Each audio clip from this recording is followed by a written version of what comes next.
Hey, it's Mike. I'm back and I'm ready to go. Gonna do some more Hare Krishna stuff. Gonna check out some stuff that I just came across and I wanted to share it with you. I got to give you a trigger warning. It's heavy duty. So we're gonna do that. I'm gonna follow up a little bit. I'm gonna talk just to follow up a little bit about what happened last night or yesterday. So I got some thoughts on that. And what do we got? We got Jenna Morton. Hey, how you doing? Good to see you here. Fake human, justice for little girls. Hold on to your hats. Billy Boy blocked you. Little Willie won't go home.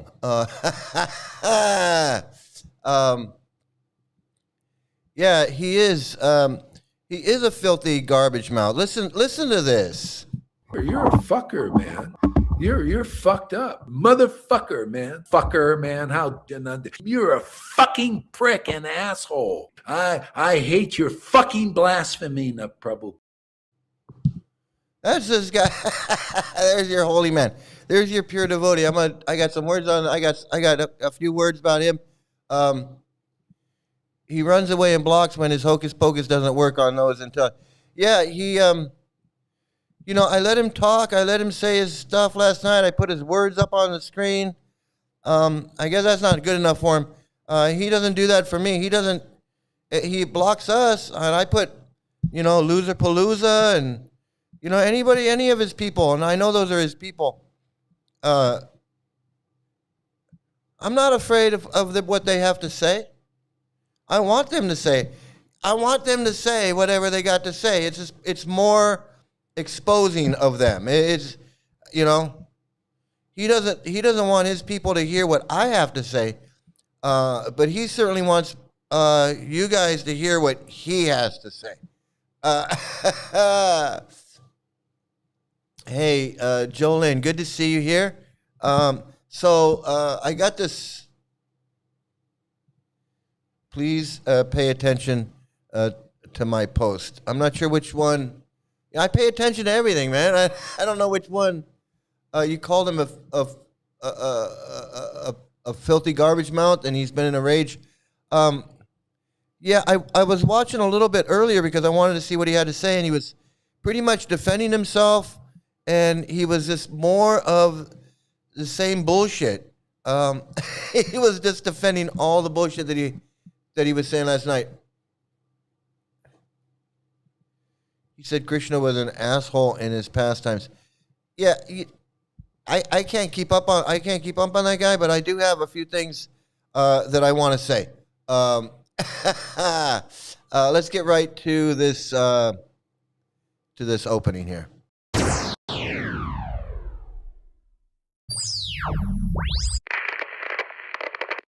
Hello? Hello.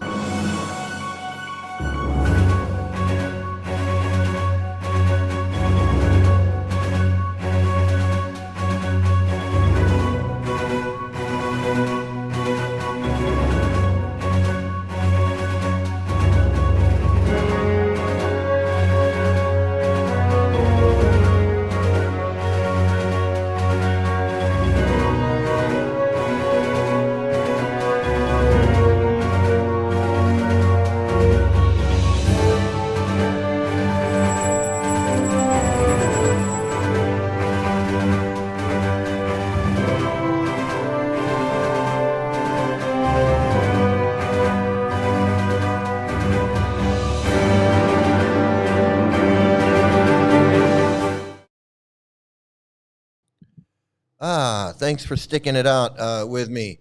Hey, fake human, chasing after that kiwi. Duke of Squirrels, good to see you. Queen of Karma, good to see you here. Queen of Karma, I hope you do something about that guy. I mean, he is a dangerous cult freak who's obviously got some people brainwashed. He's got like a bunch of people brainwashed, and he's out looking for more. And he's a sexual predator because he had sex with one of his disciples. So there you go. There you go. So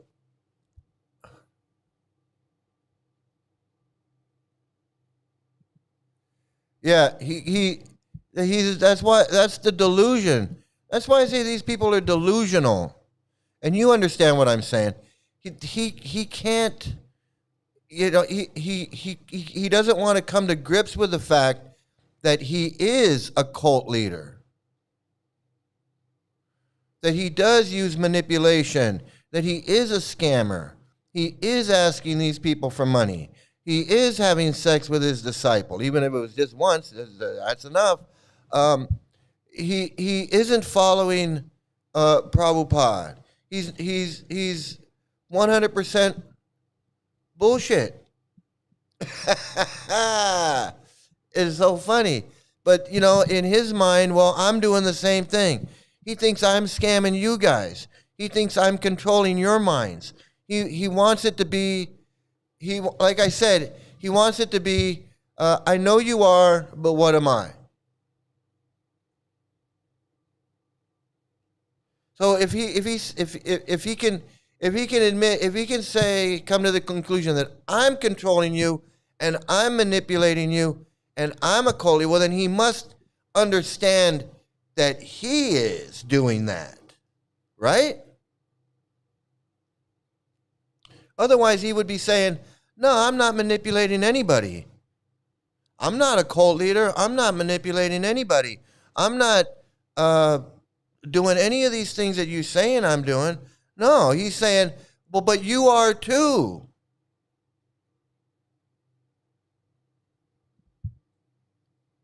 That's the delusion. He's so delusional. Is he so delusional that he thinks that I'm doing what he's doing? I mean, seriously, he's got to know that.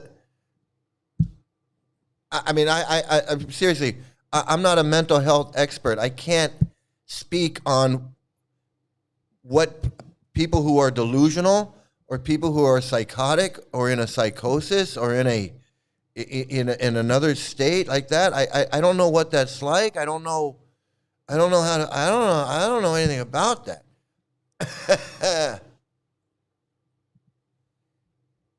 Yeah, Queen did no such thing. She you could, this is a good follow-up. You can just see the level of delusions, the level of how they want to, in their minds, they have to,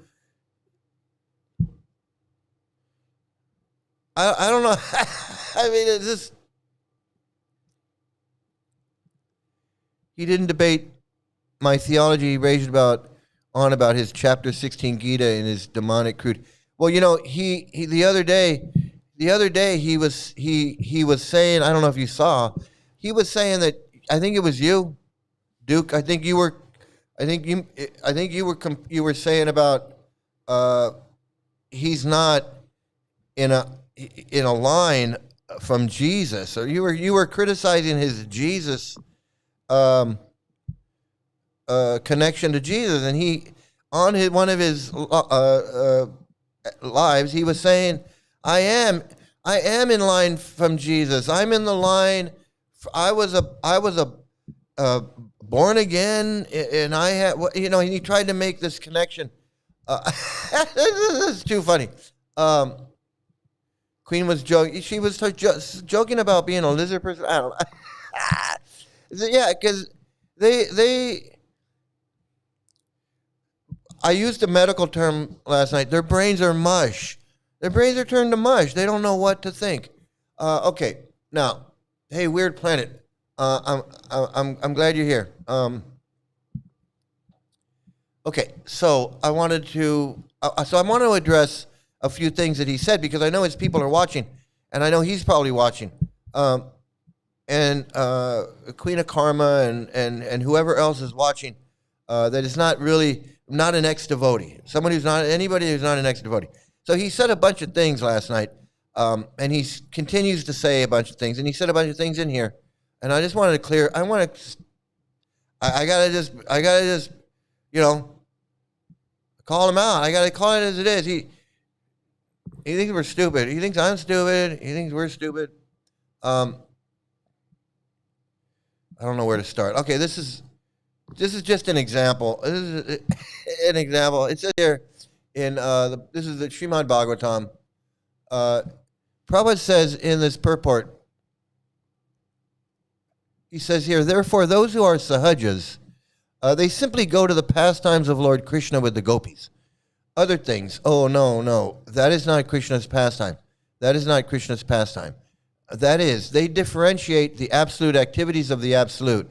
That is called sahaja. The sahajas will never read Bhagavad Gita, will never read, because they have been elevated to the mellows of conjugal love. So, and then he says, I have seen it in Radhakunda. Sometimes in 1934, my Guru Maharaj was living, and he was discussing Upanishad. He was discussing Upanishad regularly. And the Babajis, there are many Babajis in Radhakunda. First of all, they came, and that Bhaktisiddhanta Saraswati has come, such a learned scholar and the establisher of Gaudiya Math. So out of curiosity, they came. And then when they saw that he was discussing Upanishad, gradually they stopped coming. So my Guru Maharaj recommended that these people are not living in Radhakunda, they are living in Narakakund. I have heard it personally. So Prabhupada criticizes these people like him because he admitted today, he claimed that he had these Radhakunda. Oh, good, I'm glad you're here. I'm so glad you're here, so you can actually learn something about what you're doing. I'm so glad you're here. So you can learn that you're just a sahaja. You just want to jump to the Chaitanya Charitamrita and read about Chaitanya's pastimes and the Lord Krishna's pastimes with the gopis. And you want to take everything very cheaply. And you're not following Prabhupada's rules. You're not following Prabhupada at all. Oh, here's dickhead again. So maybe I can teach you something too. Since you don't know, since you're just making shit up, then you're just making shit up. So here we go. Let's see what it does say in the Chaitanya Charitamrita.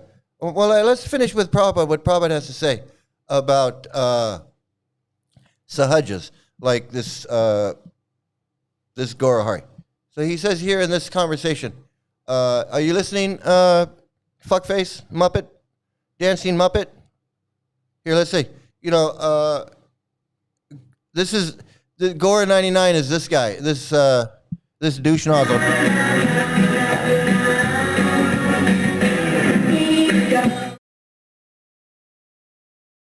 That's who Gora 99 is. He thinks he's a pure devotee.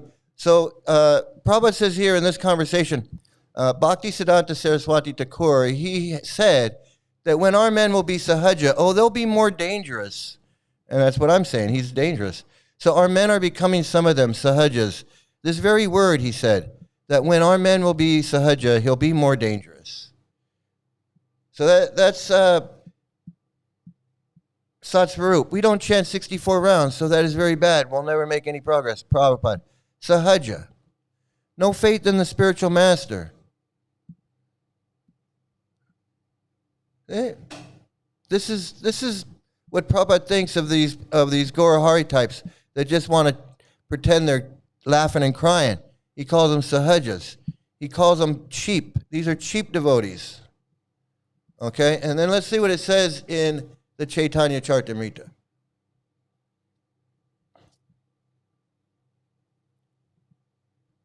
Good, because maybe you'll learn something. I doubt it, because you're going to continue to compare yourself to Madhavendra Puri and whoever else, Jesus, and whatever. You know what? I want you to get out of here. I'm going to ban you. I'm going to ban, because you don't even know what an initiation is. You don't know what a Brahmin thread is. You don't know what initiation is.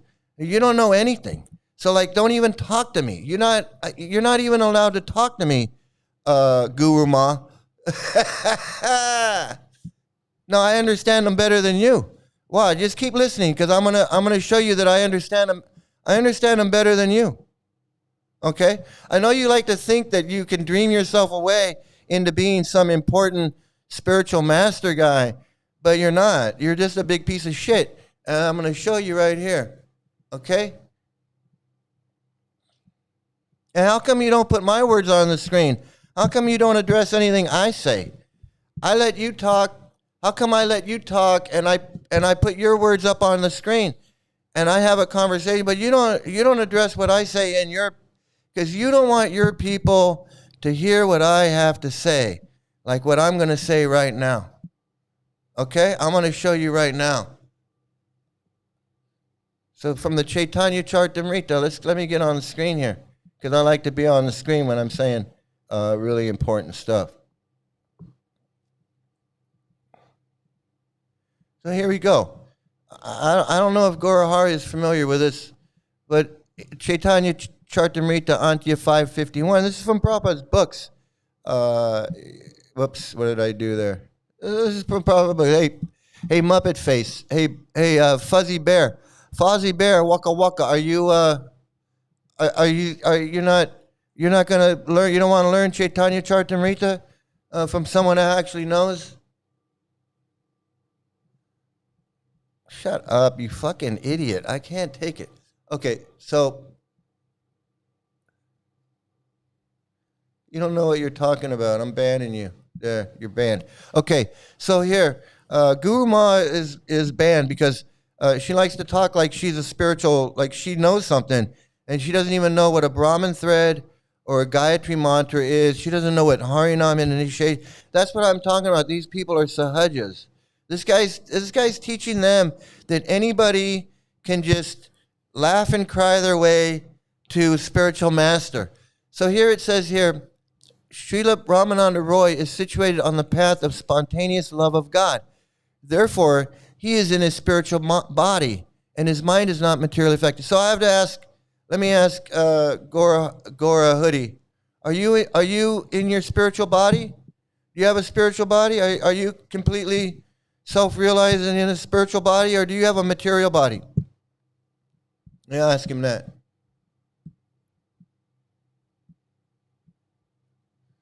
Prabhupada's talking about exactly people like Gaurahari, absolutely. Stepping over guru to become guru, and again become a mouse. And that's exactly what he's done, because I called him out. And now he's scrambling to prove to you that he can have a dream, that dreaming is somehow in Prabhupada's books. And it's not. I'm going to show you right here. I'm going to go to the next one. I'm going to go to the next one here.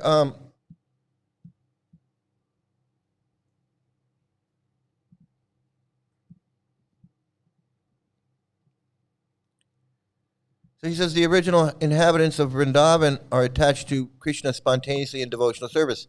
Nothing can compare to spontaneous devotional service, which is called Ragatmika Bhakti. When a devotee follows in the footsteps of the devotees of Vrindavan, his devotional service is called Raganuga Bhakti. So this is what Gaura Hoodie thinks he is. He thinks he's an inhabitant of Vrindavan. He thinks he can just dream his way into being an inhabitant of Vrindavan. That's the delusion of these people. Okay.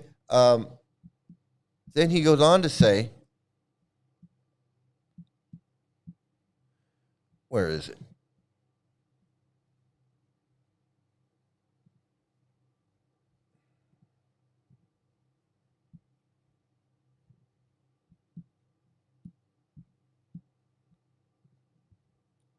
So he says, when a pure devotee follows the footsteps of a devotee in Vrindavan, he develops Raganuga Bhakti. So I guess Gaurahari is claiming to be a pure devotee, because he must be, Prabhupada says a pure devotee follows the footsteps of a devotee in Vrindavan. He develops Raganuga Bhakti. Not just any devotee, a pure devotee. A pure devotee follows the footsteps of a devotee in Vrindavan. He develops Raganuga Bhakti. So Gaura Hoodie here is claiming to be a pure devotee who is following the footsteps of a devotee in Vrindavan and he has developed Raganuga Bhakti. Because he dreamed that Prabhupada came to him just like Madhavendra Puri. You didn't get any order. Stop saying you got an order. You had a dream. You didn't get an order. You had a dream. There's a difference. I know you want it to be the same thing, but it's not. He didn't have that dream. I did. No, it's not. It's not the same thing. It's not the same thing. You're you know.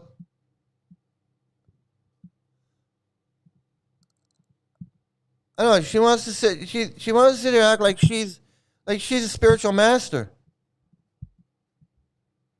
She wants to act like she's a spiritual master. It's like, dude, I'm not bringing you on the screen.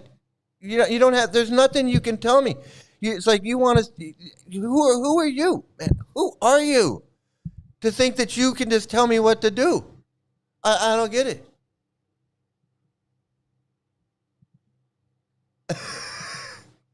You've already taught more than Gaur Hari did in 5 hours. I know. He doesn't even know this stuff.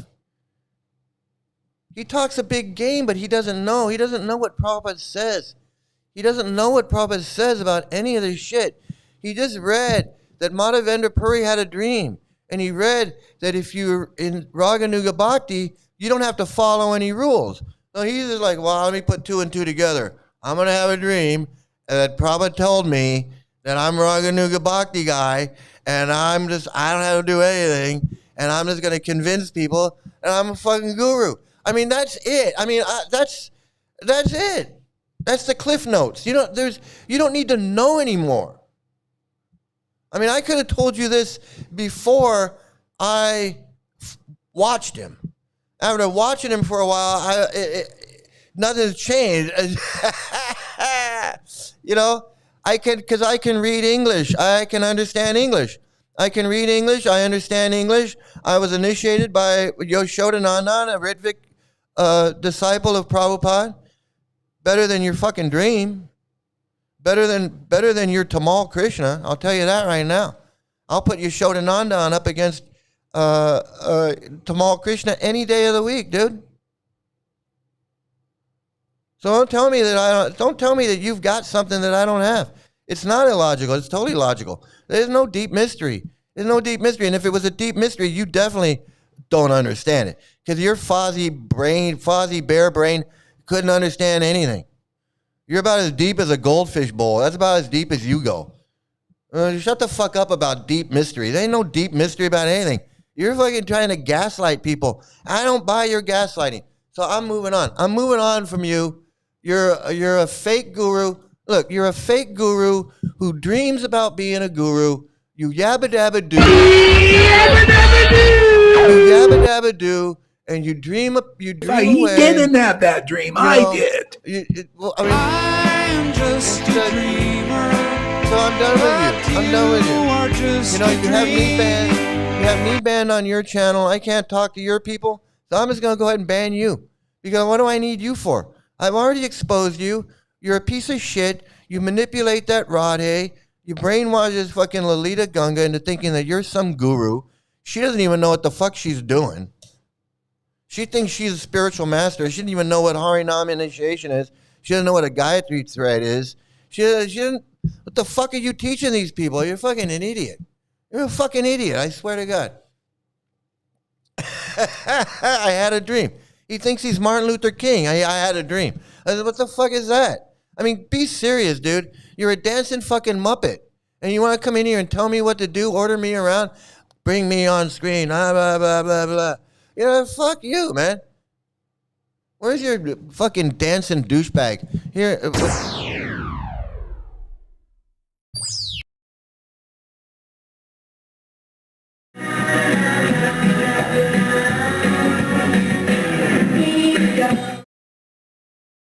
Go dance. Go do your fucking Muppet dance, and go do your Muppet dance and put the whammy on your fucking brainwashed followers, man. Go do that.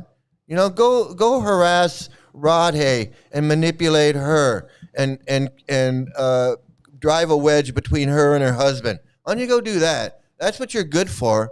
That's what you're good for. That's all you're good for, is fucking manipulating people, brainwashing them, driving a wedge between a husband and a wife, driving a wedge between a man and his mother and his sister. And you're a fucking disgusting piece of shit, man. I swear to God. You're just a fucking disgusting piece of shit. Yeah, you don't respond to anything I say. Your people don't see what I write. You're a lying sack of shit. So, I don't need you in here. I really don't. I already defeated you.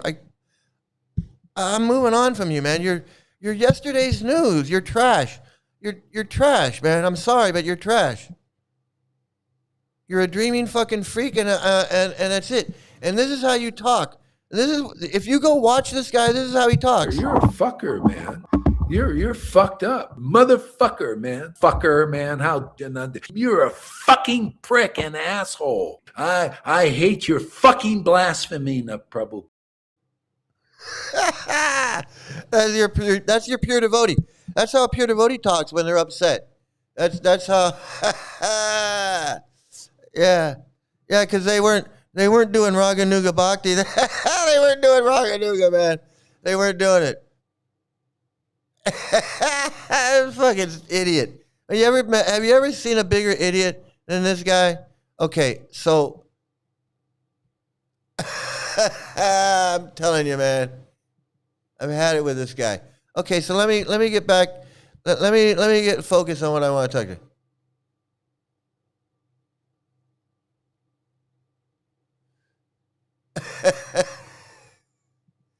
Yeah, he's talking about me. He's talking about me. This is him talking about me. You're a fucker, man. You're fucked up, motherfucker, man. Fucker, man. How you're a fucking prick and asshole. I hate your fucking blasphemy, Prabhu. That's how this holy man is in Rag. That man wants you to believe that he's experiencing ecstatic symptoms of love of God and he's a Raganuga Bhakti guru who's in control of his senses. He's so advanced spiritually that he knows the most intimate pastimes of Lord Krishna and Radha and Krishna and Chaitanya and this is what he says when he gets upset. You're a fucker, man. You're fucked up, motherfucker, man. Fucker, man. How you're a fucking prick and asshole. I hate your fucking blasphemy, Prabhu. And these people worship him, and they think that they think he's going to take them back to God, that he's some kind of spiritual master. And like I said, he ain't none of that. He's a scammer, he's a faker, he's a fraud. That's all he is, and that's all he'll ever be. He'll never be anything other than a scammer, faker, fraud, and he's a psycho. And I tell all you people that watch him or go into his show, have anything to do with him, you should friggin' run the other way. Get the fuck away from him. It's like that girl does. She wants to get the fuck away from him, but unfortunately, she's married. She's married to one of these freaks, and she got nowhere to go. She's trapped. And she's so trapped, she reached out to me. And what can I do?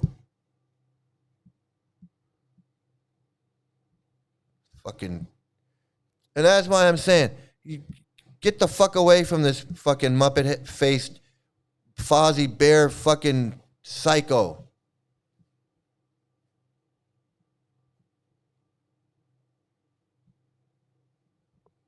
Fucking A, man. Okay, so first thing I'm going to share with you is something that I just found out about. I found it on the Reddit page. If any of you are on the Reddit page, subreddit X Hare Krishna, you may have read this, you may have seen it. He's little Willie. He's little Willie. Willie won't go home. But you can't tell Willie because Willie won't go. Oh no, little Willie won't go home. Go home, little Willie.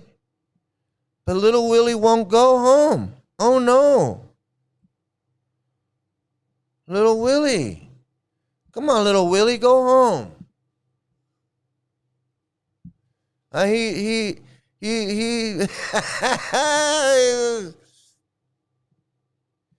he's pissed because I'm waking his. Yeah, he's like, hey, everybody, come over here and watch me fuck with Mike. And then Mike goes right to the Chaitanya Charitamrita, and there are so many other places. I mean, Prabhupada talks about this kind of prick all the time.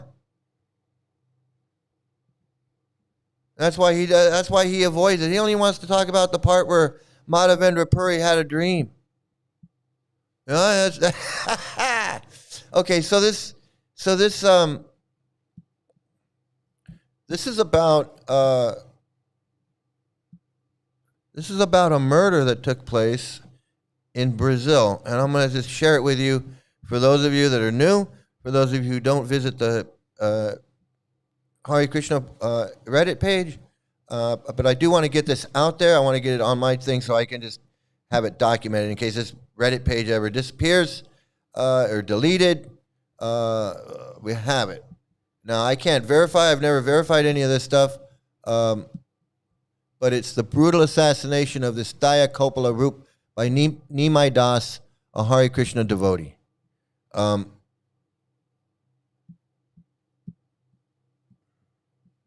And so again, these are these Hare Krishna people. This is what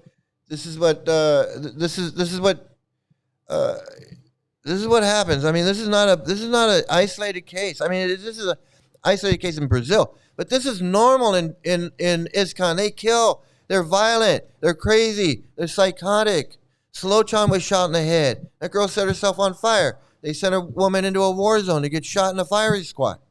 The list goes on and on and on, and we're going to add this one to the list. So that's what I'm trying to say.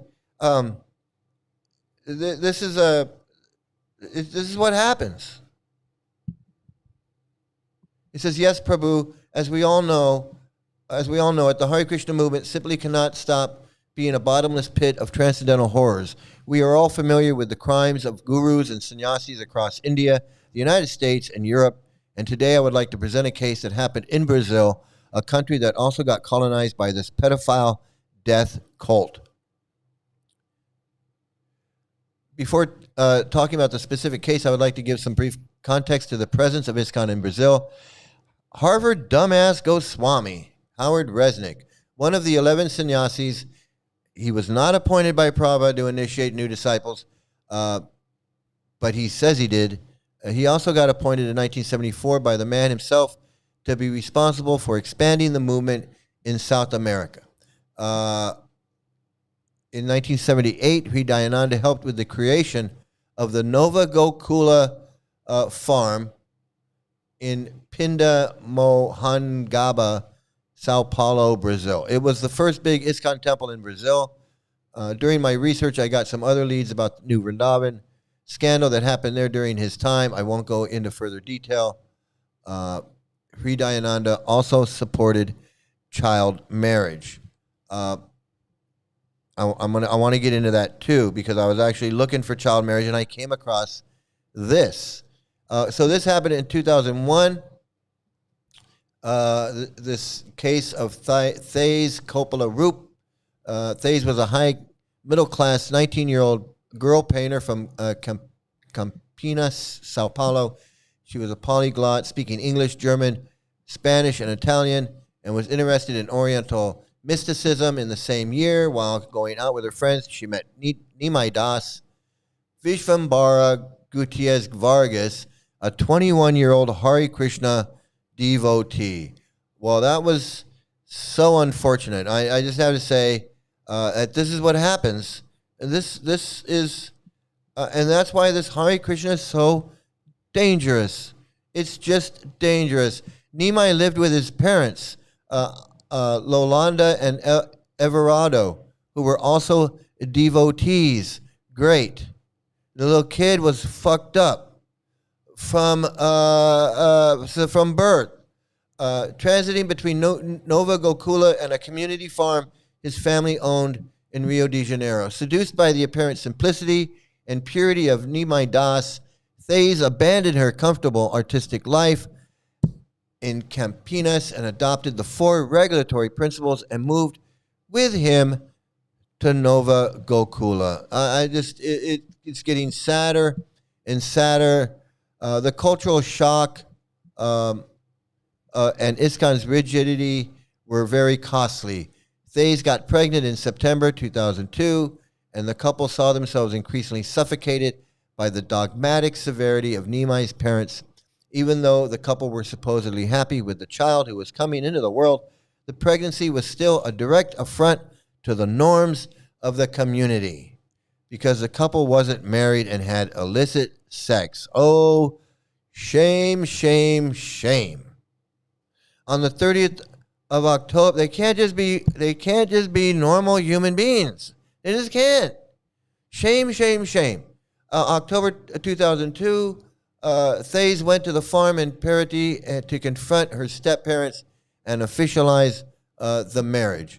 5 days after the arrival, during her last telephone call to her mother, Maria Jose, Thays confessed her uneasiness and said Nimai was afraid and still hiding the pregnancy from his parents. The next day, Lolanda called Maria Jose and said that Thays had a fight with Nimai and went out of Parity on foot, leaving her cell phone, clothes, money, and even her dog on the farm, which is something that, according to Maria Jose, she would never do. Okay, so then desperate, Maria Jose went to Parity. After encountering Nimai, she found him very tense, crying theatrically and showing deep cuts in his hands, where he coldly justified as getting hurt by a broken glass. Okay, he strangled her to death. Okay, long story short, he strangled her. The body was nowhere to be seen. Maria Jose visited every single morgue, road, hospital of the city. Nimai's parents gave false testimonies to the police, of course, because they're devotees. They lie. That's what they do. Hey, Howard Johnson, AJ, how you doing? Everybody, Jenna, everybody coming in. Weird Planet. I'm sorry, I missed some of you. Okay, I guess he flew to Spain after he killed this girl. They found the body. Okay, Maria Jose started to search for the body of her daughter on her own. She went right around the mangrove region that circumscribed the cult's property, and she received death threats. She received death threats because she's looking for her missing daughter. Okay? Months after her daughter's disappearance, Maria Jose found some of Thay's belongings buried in the woods, a pair of boots, an old blouse.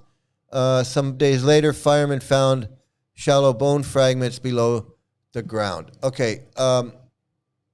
Then they ended up finding her body in 2004.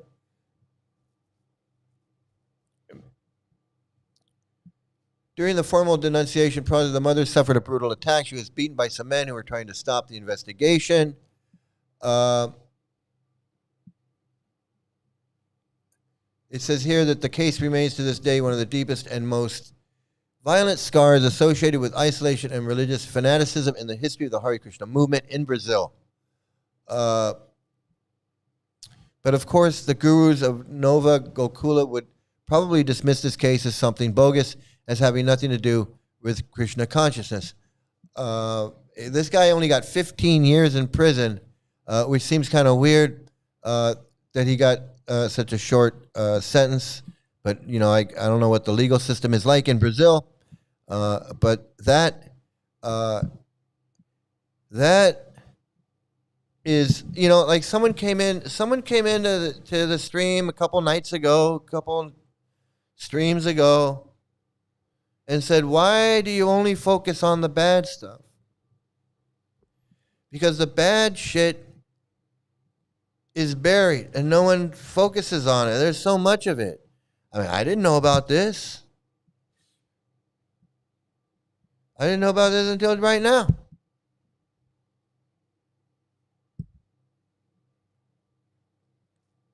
How many other things out there that we don't know about? All kinds of things we don't know about until someone speaks up about it. Yeah, hey, everybody. So they want to say, well, this is just, you know, this guy went. No, she was pregnant. There was this marriage.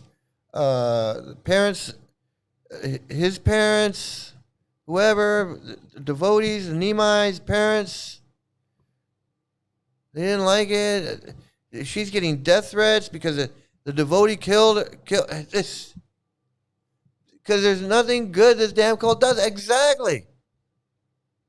Why do I focus on the bad shit? Because nobody else is. How's that? How's that for an answer? Because nobody else will. Nobody else is going to focus on this stuff. The media doesn't care because they don't hear about it.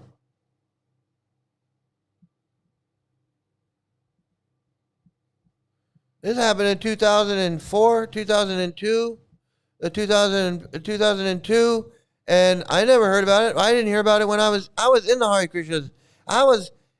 2002.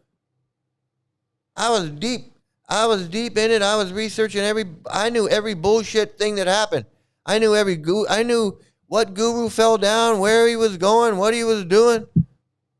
That was my job. I was the web guy for the Hare Krishna Society.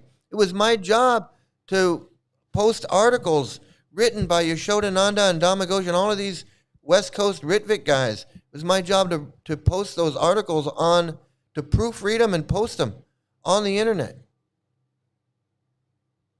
I knew every, in 2002, I knew everything that was going on. Every guru and whatever who had a heart attack, who ran off with money, who did this, who did that. I didn't know about this Gorahari guy, but I knew. At 2000, I didn't know about this Brazil thing. I didn't know about these child marriages that were going on. When they want to keep shit hidden, they keep shit hidden.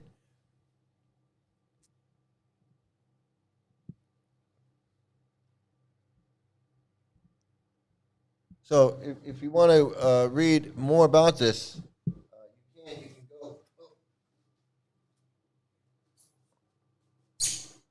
You can go and check this out on the page there. You can on the Reddit page.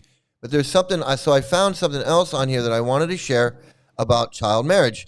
And let me bring that up right here. Let me see. I wasn't familiar with this. That's why I'm saying there's so many conversations, so many instances where Prabhupada is talking shit that I know a bunch, but I don't know everything because there's so many. There's so many. In Scientology, anyone like this Dreamer Guru would have been called a squirrel for creating their own technology. How can ISKCON let all these groups? They can't control them. That's why they can't control it. They can't control it. And actually Scientology can. I mean, any Scientologist can just leave and go, I'm doing my own thing. They'd probably be, intimidated and death threats, just like they do Hare Krishnas, but they could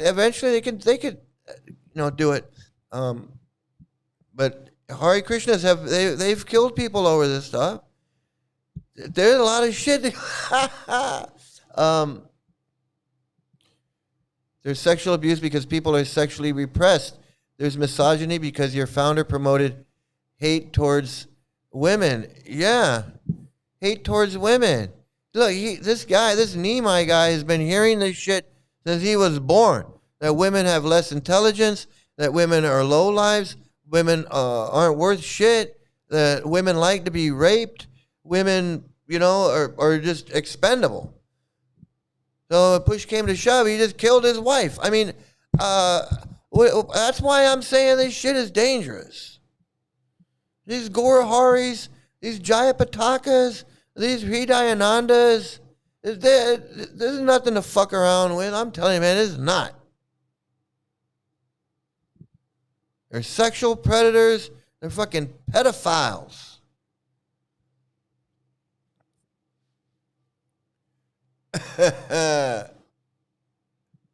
Just ignore all the filth and yeah, absolutely, and just consume the foot fungus. But just ignore the teachings and just laugh, giggle, and cry, and worship some guy, and drink some foot fungus smoothie, and just keep repeating, and just keep convincing yourself that you're spiritually advanced, whatever that means, because you don't know anything about spiritual life. You just laugh and cry and think that you're super white Hindu. You don't know how to do it. You don't know anything. You don't know anything about anything, but I'm a spiritual master.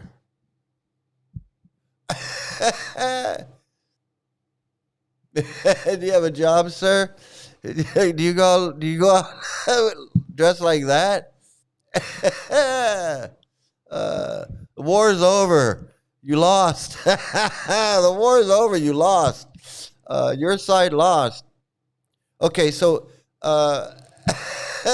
so this says ISKCON has a long, dark history of child marriage, but it's this conversation that Prabhupada is saying here that really got my attention, because I had never seen it before. And it says here, first it's got something that Harvard Dumbass Goswami says, which is the mention of it. This is Sri Dayananda speaking. The mention of a 16-year-old pregnant wife and a 14-year-old who will get married came off very well. The article mentioned that one is married and the other is getting crushes. These days, there's a big movement in America against illicit sex, but these early marriages show our concern for not letting women become polluted. So his idea is you marry a 16-year-old or a 14-year-old, you marry them off, that avoids them from becoming polluted in his mind. Polluted. Because it avoids them from becoming polluted. You can't make this shit up, okay? You couldn't. You could make the shit up. But here is a room conversation that Prabhupada had London, August 15th, 1971. And let me see. So Prabhupada says, I'm just, sometimes I'm flabbergasted. Seriously. So Prabhupada says, so Shama Sundar says, children should be allowed to have sex life at 14 years old. And Prabhupada says, yes, that is psychological. It's nothing spiritual, nothing spiritual. He's not talking about anything. He's just saying, yes, that is psychological. They develop sex life. Sex urge is there as soon as 12 years, 13 years old, especially women. So therefore, early marriage is sanctioned in India. Was sanctioned in India. It was not really. I mean, they want to make like it was, but the British weren't down with child marriage. Early marriage, boy 15 years, 16 years, and girl 12 years. Girl 12 years. Not 12 years, 10 years. I was married. My wife was 11 years. I was 22. He's not talking about a 14-year-old girl and a 16-year-old boy. He's talking about an 11-year-old girl and a 22-year-old man. He says she did not know what is sex. 11 years girl. And then he says, but after first menstruation, the husband is ready. This is the system. He says the husband is ready. After the first menstruation, the husband is not the girl is ready. He says the husband is ready.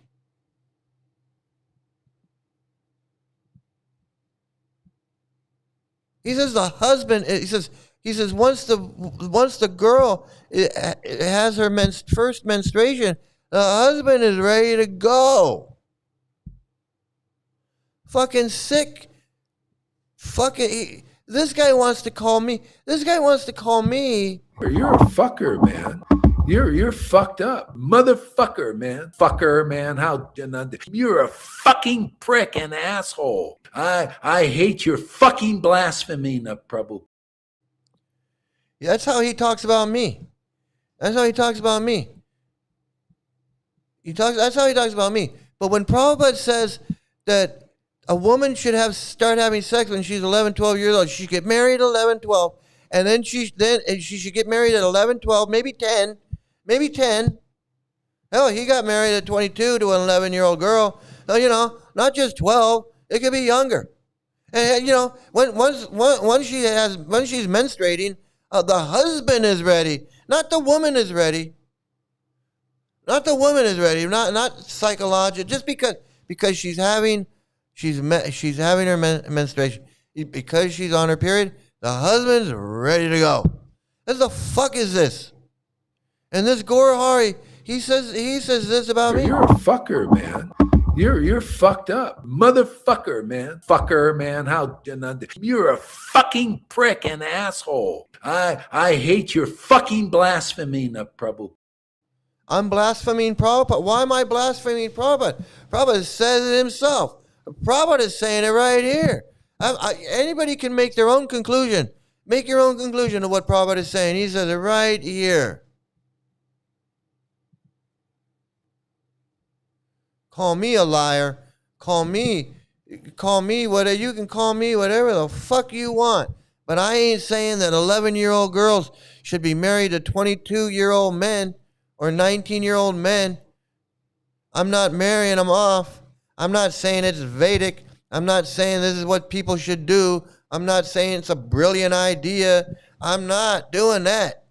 I'm not into this pedophilia crap, this Ramananda Roy shit. Go talk to Ramananda Roy. He's advanced. He rubs his hands all over these little girls all day long. Oh, whatever you want. Yeah.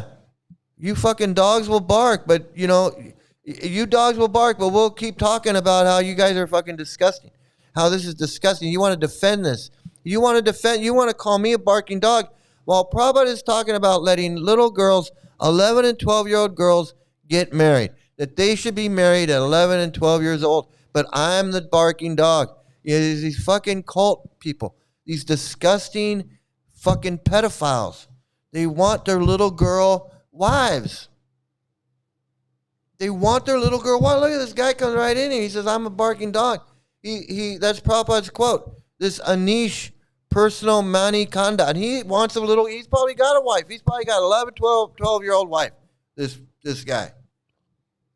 How old's your wife? How old's your wife, Anish? How old's your wife?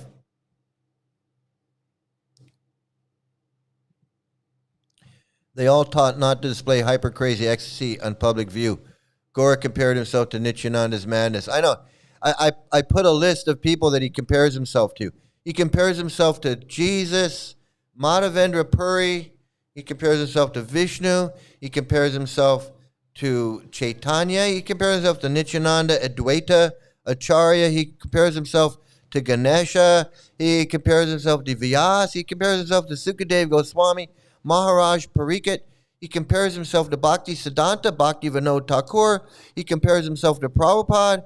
He compares himself to Moses. He compares himself to Jacob, Joseph, Jacob, Isaac, Abraham. He compares himself to Adam and Eve. He compares. There's nobody he doesn't compare himself to. He compares himself to everybody.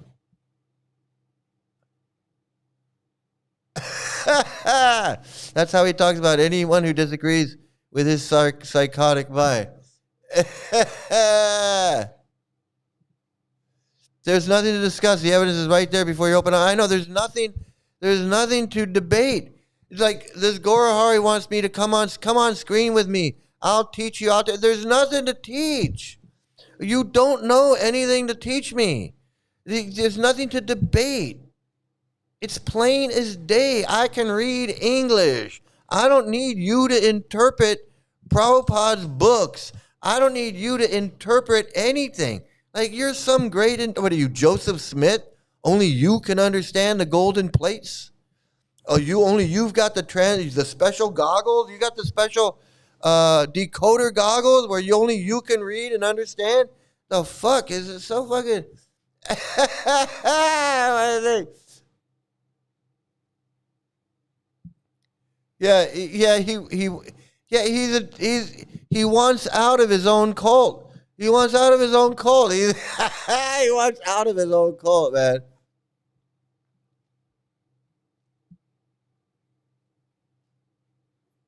This cult is rigged, founded by a criminal. Absolutely. He's extremely triggered. Yeah, he's in narcissistic collapse. He has a huge narcissistic wound. That's why he can't stop talking. He can't stop rebutting everything that I'm saying. If he honestly believed everything he's saying, he wouldn't give a fuck about what I say. Like, I don't give a fuck about what he says. Because nothing he says affects me. It doesn't affect me. But everything I say affects him. He can't shut up. He just can't. It's so crazy. It's so crazy. So once again, we have Prabhupada here. So then here, this person says, who posted this, they go on at the bottom and it says, I personally know 4 girls age 11 to 13 whose parents made arrangements for them to be married off to adult men aged 18 to 25. This was in the late 90s. The justification for it was these comments by Aboy Charan. They believe they could manipulate their daughters into becoming chaste for life by making sure this is child abuse. Marrying your underage daughter off to a man because you think that's that's human trafficking. By making sure they married and had sex with a suitable adult man that they picked out. This is so disgusting. Don't let anyone tell you that the sexualization and abuse of young girls is not sanctioned by Hare Krishna. And I and many others have witnessed it firsthand. And this person has nothing to do with me. I don't know this person. I've never met this person. But it validates everything I've ever said. I only show the truth on here. I don't need to I could come on here and say, hey, I had 3 kids and they were all molested. Look, I have one daughter right here. And then I have, these other 2. And then I have 2 others by 2 other women and they were molested. I could make up shit. I could have made up, I could make up a bunch of stuff. That my wife was a devotee, and she ran off with a guru, and I could make up all kinds of stories. I don't need to do that. I don't.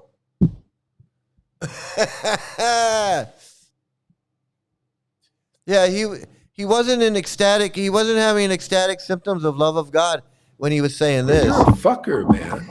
You're fucked up, motherfucker, man. Fucker, man. You're a fucking prick and asshole. I hate your fucking blasphemy, Prabhupada.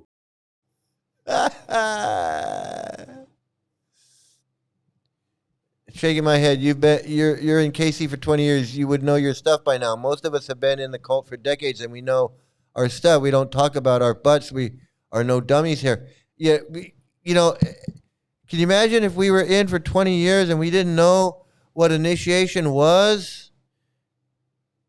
And we didn't know what our spiritual name, we didn't know what that meant. We didn't know.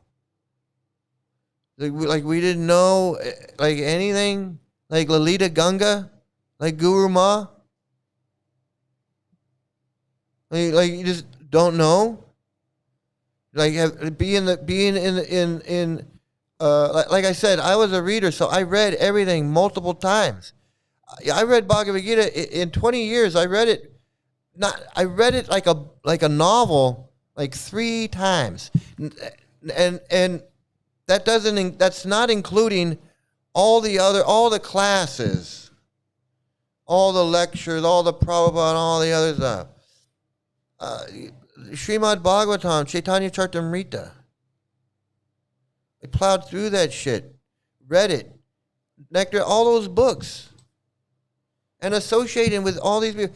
Can you imagine spending 20 years in the Hare Krishna and never reading a book, never chanting around, never going to the temple and just saying, yeah, well, I was a devotee for 20 years. Well, what did you do? I laughed and cried, and I laughed and cried, and I read, a couple verses from Chaitanya Charitamrita. I don't know. I'm Raganuga, man. What do you want? Raganuga, that's like reading the introduction to the introduction to a first year college psychology class.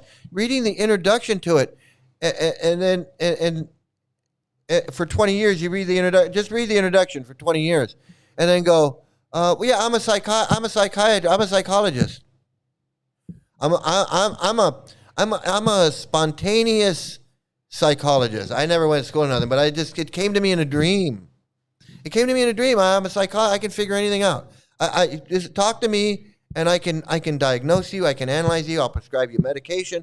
I can do all of that. I didn't need medical school or anything. I just read the introduction.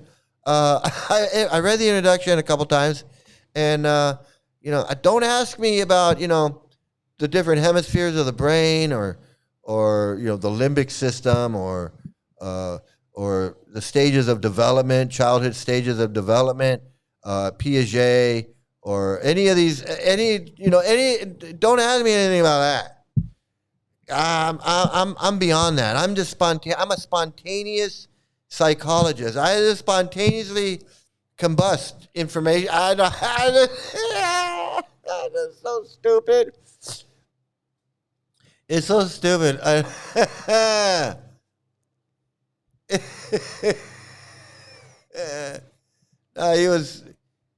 You should have recorded that Krishna was an asshole. He was okay. I tried to catch something that he said about. He was talking about the Virgin Mary. And he was saying that she got effed, and Jesus was born because Mary got effed, and she was all this like really offensive stuff. And even though I'm like, I don't believe in all of that stuff, but I'm trying to be respectful for those of you that do, and I would never repeat the stuff that he was saying.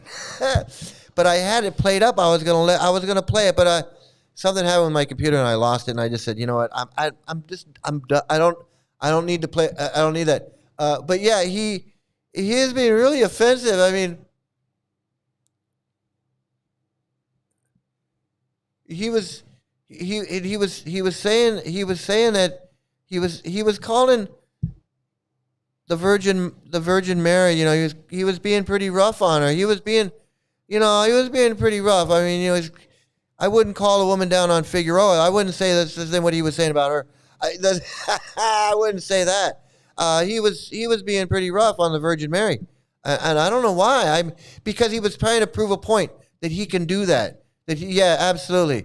He's allowed to do that because he's so advanced that he can say,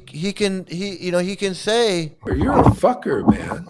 You're fucked up, motherfucker, man. Fucker, man.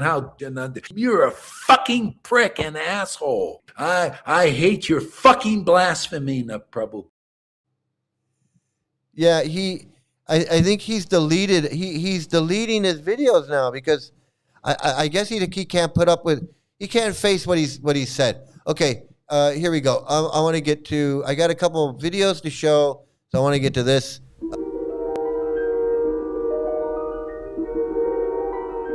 There is a fifth dimension, beyond that which is known to man.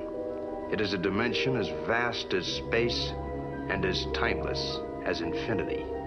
It is the middle ground between light and shadow, between science and superstition, and it lies between the pit of man's fears and the summit of his knowledge. This is the dimension of imagination, of imagination, of imagination, of imagination. Yeah, it is hilarious. He wants to claim that he's on this level, this spiritual level that nobody else is on, and yet he doesn't show anything other than his snotting, blowing his nose, pretending to laugh and cry. He doesn't show any signs that he's even remotely spiritual in any way. He's not calm. He's not steady. He's not, he's not peaceful. He's not self-reserved. He's not, accepting of the world. He's everything that he's the opposite of what a guru and a spiritual leader should be. He should be trying to be an example of what this ecstatic symptoms and the spontaneous love, this Raganuga Bhakti. He should be trying to say, this is how, when you're on this level, this is how you act. He doesn't even act. He wants to say he's this avid dude, or he's this, he doesn't follow any rule. He's this I'm crazy Gora Hari. He's like crazy Gideon. I'm crazy Gideon. I'm giving them away. I'm just crazy Gora. I'm crazy Gora, and I'm just giving away love of Godhead. The prices are so low. Look, I got love of Godhead for $4.99. How about this? Ecstatic symptoms for $2.99.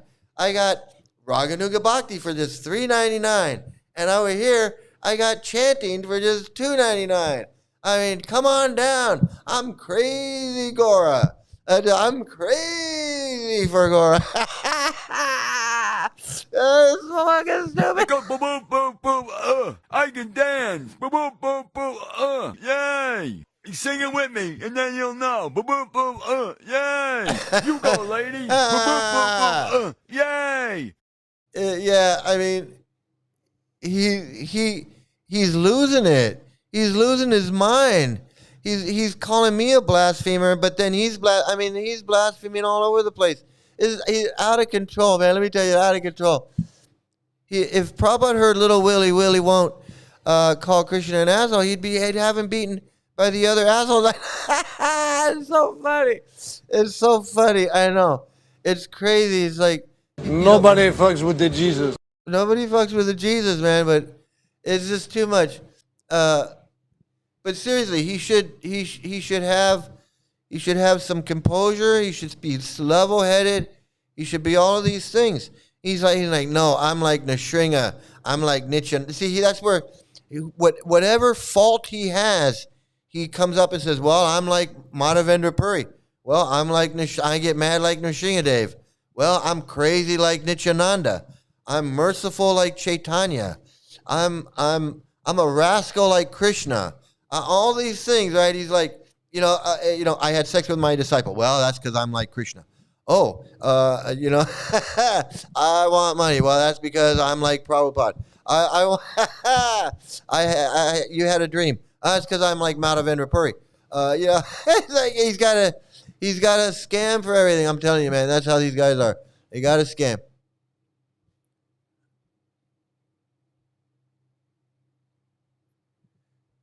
A monk told me if Mary wasn't a virgin, then she is now in heaven.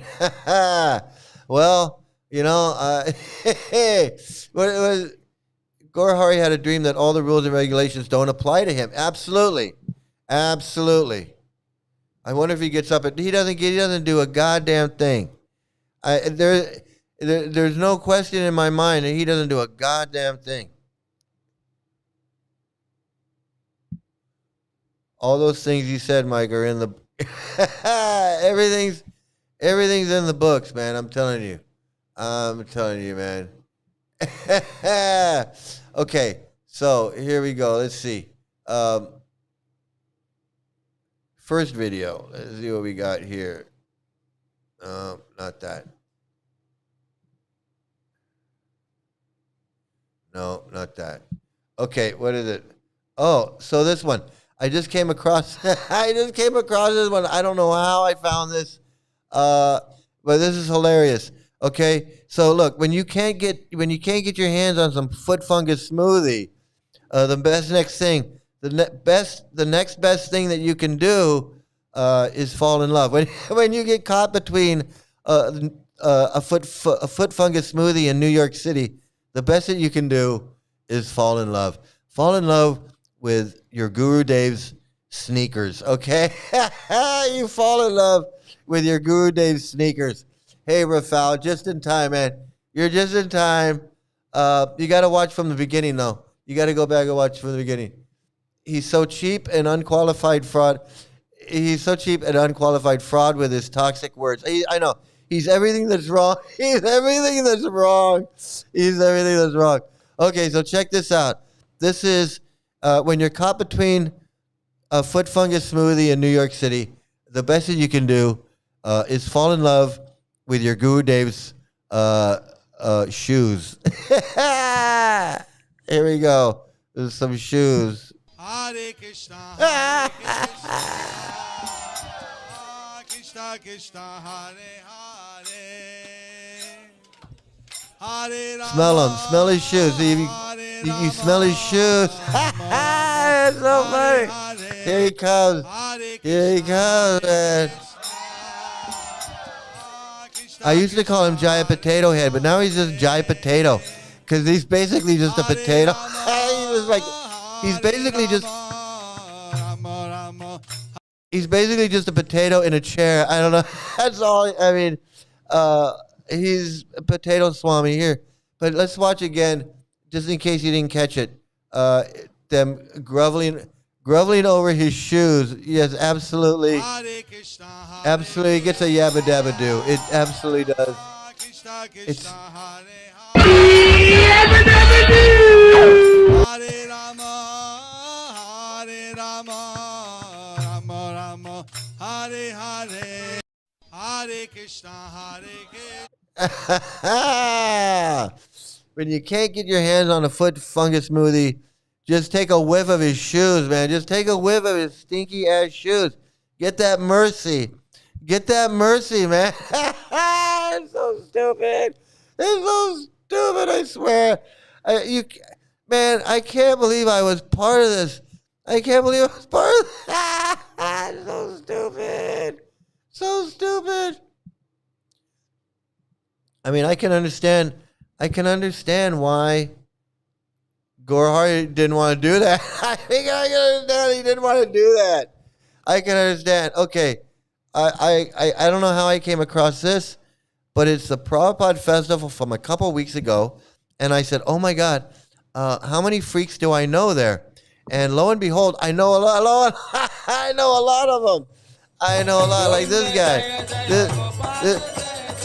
Where's my thing? Wait a minute, let me go back here. Okay, this guy, this is Rabindranath. He's the head pujari, he's the head priestly guy at the temple.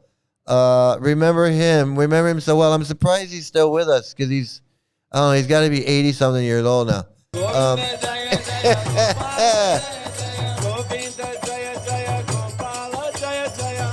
Okay, here we got. Let's go back just a little bit. So we got Swavas, the man who told me, tough shit, your daughter was molested at the temple. Tough shit, Prabhu. That's basically what he told me. He's like, tough shit. What do you want me to do about it?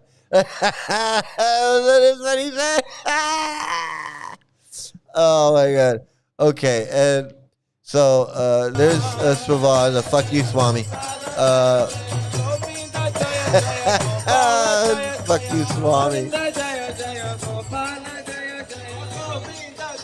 Probably a bunch of these people were little kids. I mean, it was a long time. It's been 12 years since I was there. So anybody that was there, any little kids that was there when last time I was there, they'd be 20. They'd be 20 something, 24, 25 years old.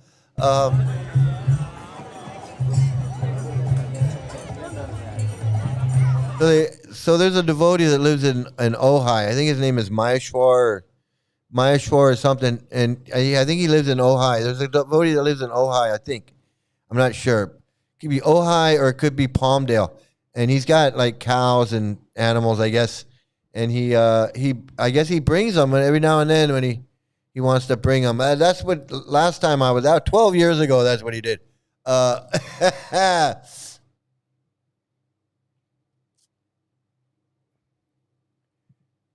one who has developed Baba is never anxious to be recognized as a great devotee. He always hides his devotional symptoms from public eye because public appreciation can act as an obstacle. Yeah, I was looking for more of those, but I didn't. I just, you gotta, I'm not that up on it, but I didn't spend that much time. I was trying to, but I know there's a lot of quotes, and I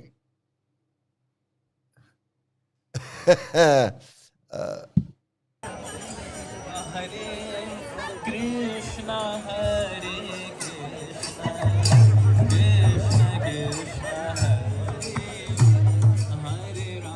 So yeah, I remember this guy too, and that's that's Nikotma. That's Swavas's brother.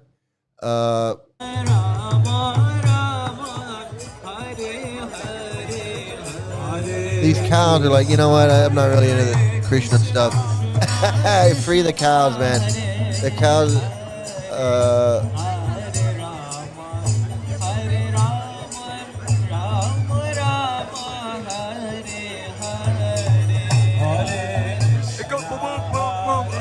I can dance. Boom, boom, boom, boom, yay. Sing it with me, and then you'll know. Boom, boom, boom, yay. You go, lady. Boom, boom, boom, boom, yay.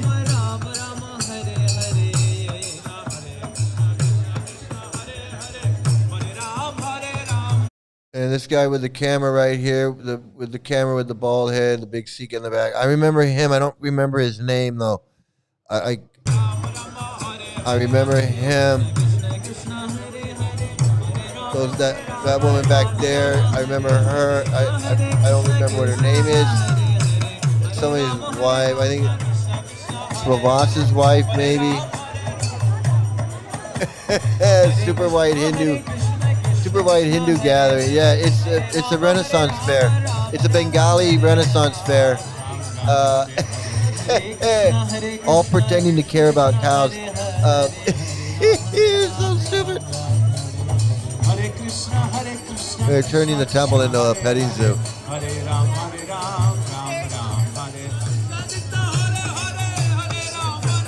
Oh, this is my temple where I spent 20 years. I spent 20 years hanging out right there. My daughter was right there. With.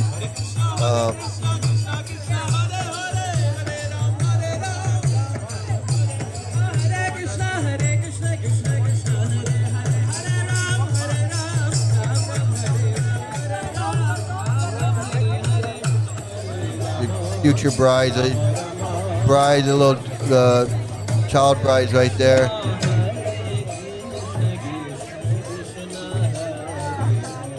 Okay, so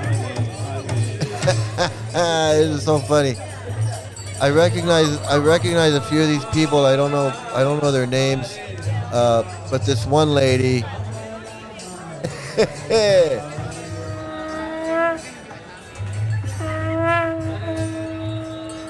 Oh, time for the blowjob there. Okay, here we go. And anyway, I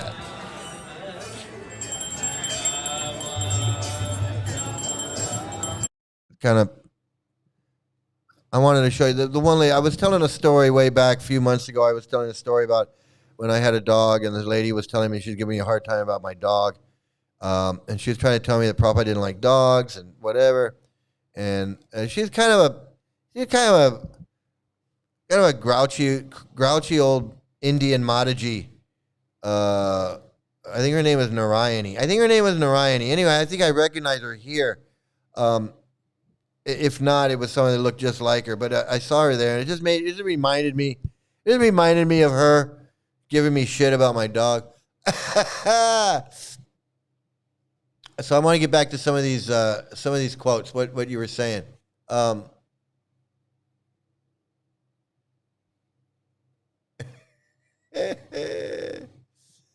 had a dream last night, a Prabhupada dream last night. I asked him who Gaura Hari was in his last life. He told me that the Gaura was Hitler, but was more of a gentleman back then.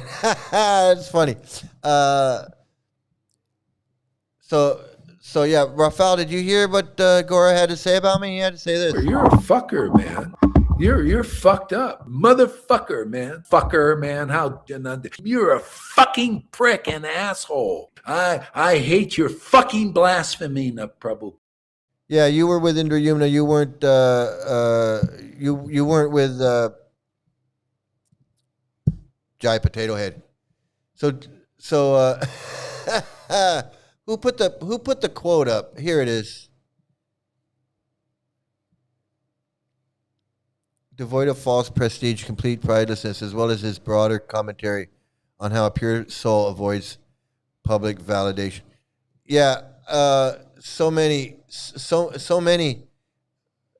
There's there's so many. I couldn't even begin. Bhaktisiddhanta frequently warned that public laughing and crying during lectures is often just cheap sentimentalism. Absolutely. Yeah, I mean, if you're in the Hare Krishnas, you've heard that. You've heard that. And I think Prabhupada said it because he didn't want people like Gaura Hari running around going, "Oh, I'm crying." I remember I remember when I was in Vrindavan with my friend Radha Kunda, and it was all of us. It was me, Radha Kunda, Bir Lakshman, Krishna Kata's daughter, Govinda or whatever her name is. We all went to John Mastan, Krishna's birthplace, and they have like the jail cell, the recreation of a jail cell, and it's a really big temple. And then you go in, you can see where Krishna appeared, and we're in there, and you know, I've been a devotee for like 4 years. I'm chanting. I've got a dhoti on. I got tilak, neck beads. I'm fully got my short hair, everything, and I'm standing there, and I'm like, wow. I'm looking around. I'm like, wow. And I know, even as a devotee, I knew it wasn't real because you can tell it's just a recreation. It's just it's like a wax museum. So I'm standing. I'm going, wow. You know, this is what it's supposed to look like. But I'm kind of like a history buff, so I'm kind of like, this is cool. This is kind of supposedly the spot. This is the spot. I look over, and Radha Kunda is like tears. He's and he's crying, and he's like having this emotional breakdown. And I look at him, and I'm like, what's going on? And he's like, oh, I'm so fallen. I'm such a rascal. And Prabhupada came, and Prabhupada saved me. And he's crying, and he's, doing the whole thing. And I'm like, okay. And it kind of made me feel like, well, should I be crying too? Why? How come I'm not crying? I must not be. Wow, he's crying. I mean, it was a little bit of that, but a lot of it was like, what the fuck's wrong with you? But there was a little bit of, should I be crying? I mean, is it that big of a deal? I mean, is it really that big of a deal? Like, should I be getting emotional over this thing here? So I think Prabhupada didn't want that. He didn't want everybody running around. He didn't want a bunch of Radha Kunds running around every time they saw something like Lalita. He didn't want that. He didn't want that. He didn't want a bunch of Lalita Gangas pretending to be crying all the time. It's annoying. I'm telling you, I listening to her talk with the up and the down, the up and the down. I mean,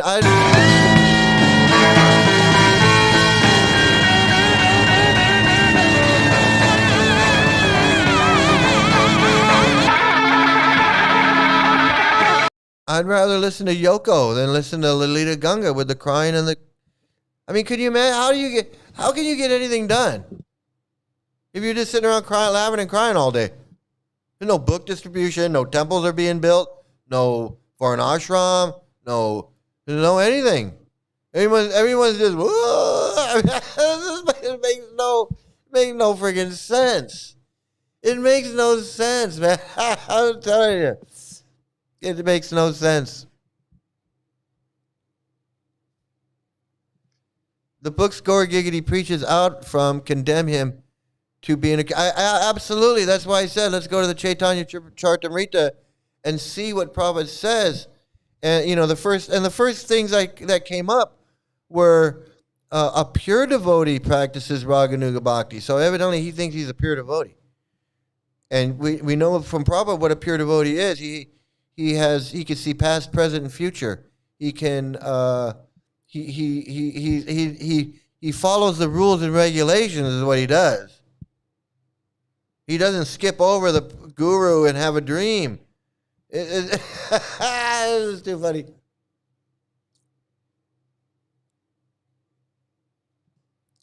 Imagine having to be the. I know. I just. Can you imagine being a little kid? You're born in Los Angeles or New York or Houston, a city where you have all opportunity to do whatever you want. Maybe go to college. Maybe go into entertainment industry or Wall Street or work for the national park system. I mean, you got your whole life ahead of you. You can do whatever you want. No, your family picks you up and moves to India because they got a book. And now you're in Mayapur, in the Gurukula, and you never see your parents. You're never going to see your parents again. Like those 6 little kids that were sitting there. I'm from Russia. I'm from China. I'm from Lithuania. Well, what the fuck are you doing in Mayapur in a friggin' concentration camp for little kids? What are you doing there? You belong back in Germany, in Frankfurt, getting an education. You belong back in Lithuania, in Linnaeus or Livius or whatever it is, Linnaeus, whatever the city is. You need to be back in China. You need to be back in Shenzhen or Qingdao or wherever you're from. You don't belong in Mayapur. That's child abuse. It's fucking child abuse. I swear to God.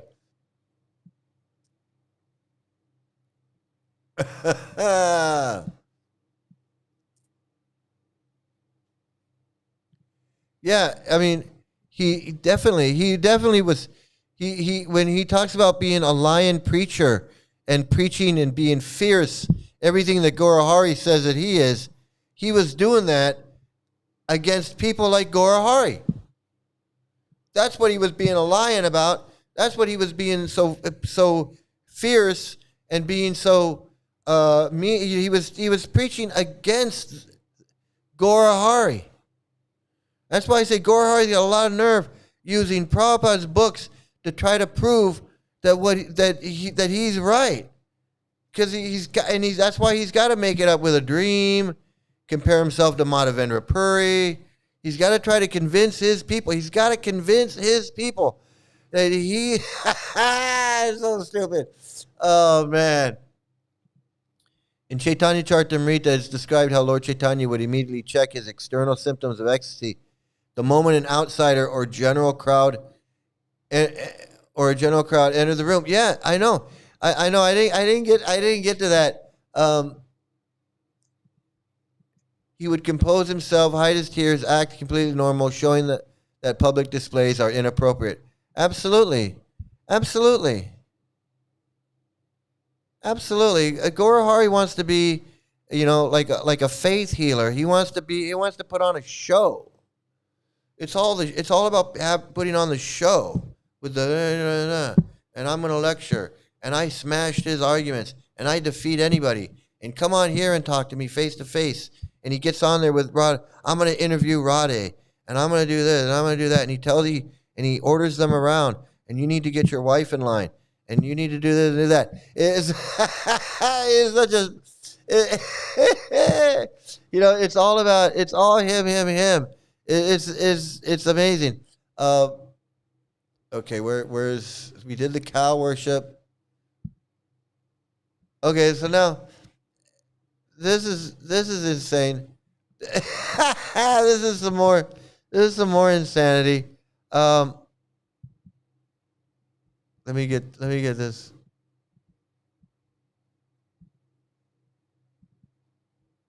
A shoulder of the width apart. You'll have to make some room. Put your hands on your hips, okay? And just swirl around a little bit like a washing machine.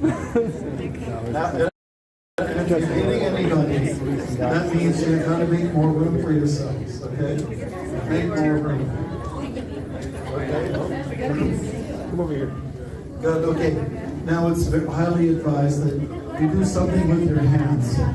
Okay? Do something with your hands. Don't let them just stand there. There's nothing worse. You're doing a dance. You have to look like you're up, you're bright, you're beaming. So keep those arms up. I know it's a little hard to keep them up like this for the next hour. The blood will start to drain and you'll look like that melting cake that we were talking about. Okay, great. So then take your right foot and cross over the left foot, and I'm going to mirror it with you, okay? Like this. Just cross over like that.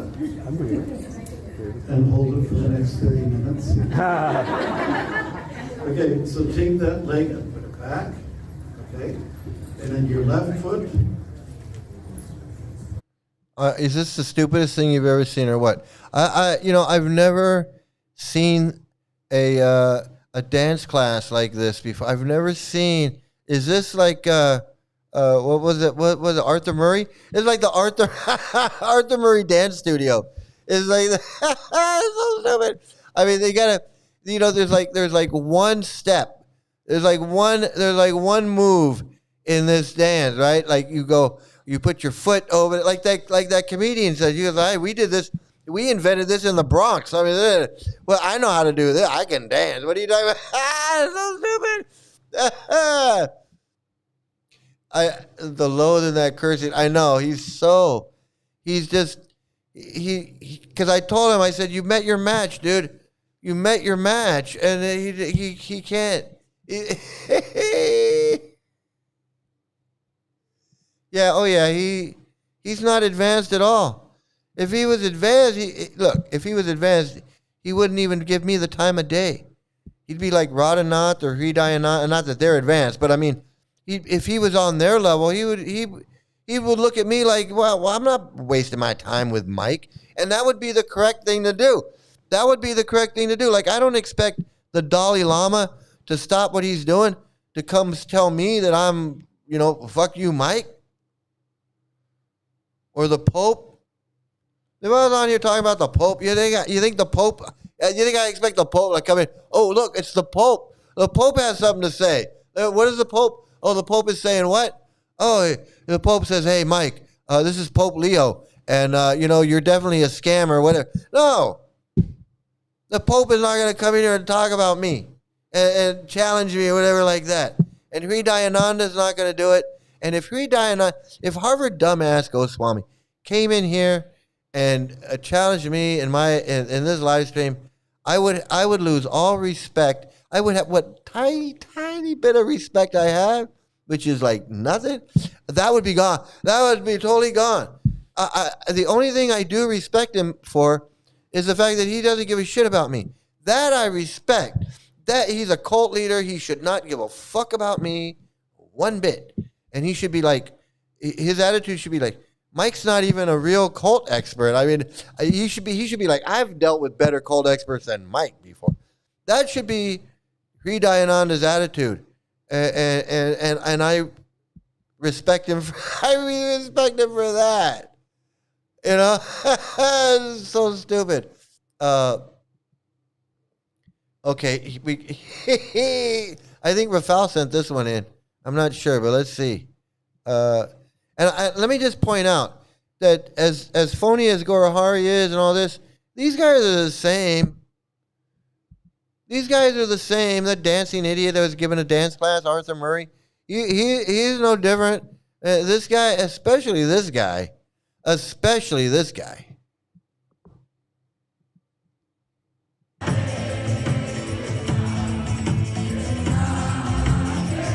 Look how stupid he is.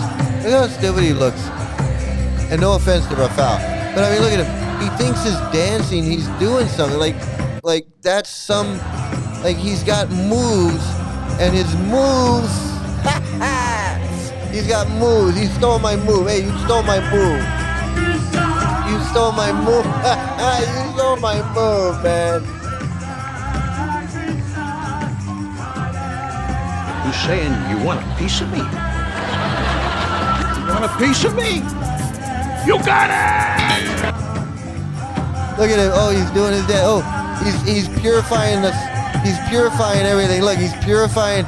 Oh, he purified everybody right there. I mean, oh my goodness, let's watch that again. Yeah, okay, now here he goes. Purification starting. Ooh, there's some heavy duty. Ooh, did you see that footwork with that purification? Some more. Now I'm gonna, here I go. Get ready. Oh, I'm purifying the air. I'm purifying everybody. You're all getting it now. I'm putting a whammy on you. Don't think you're not. I'm gonna do it here. Wait, I'm gonna a little bit more. Here's some more. Now I'm throwing it out there. I'm gonna just throw it out there like crazy. I'm crazy Tibbets. I'm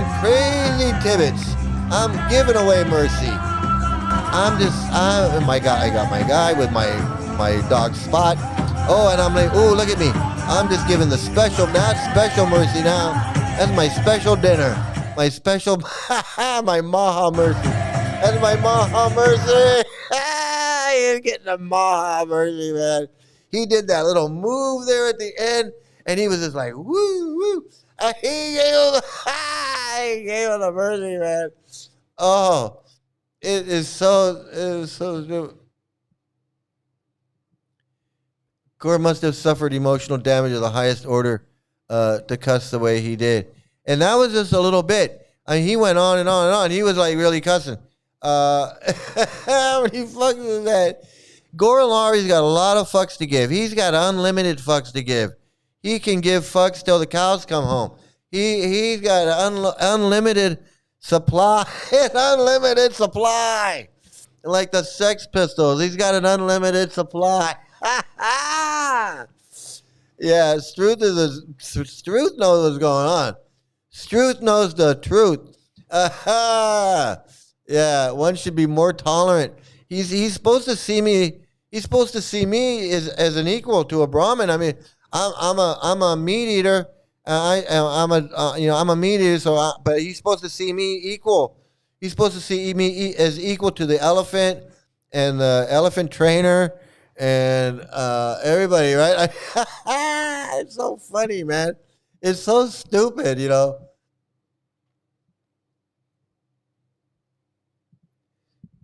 Bunch of bitter and repressed people in this cult who don't lead normal lives. They think they're superior and love to tell you what to do and how to do it. Absolutely, man. I'm telling you. Even that Lolita Gunga wanted to tell Radhe. She wanted to be guru. She wants to tell her, even though she doesn't know her ass from a hole in the ground. She wants to tell her, well, did you come into my class? You didn't hear me lecture about stuff I don't know? It's so funny. It's so funny. It's so funny.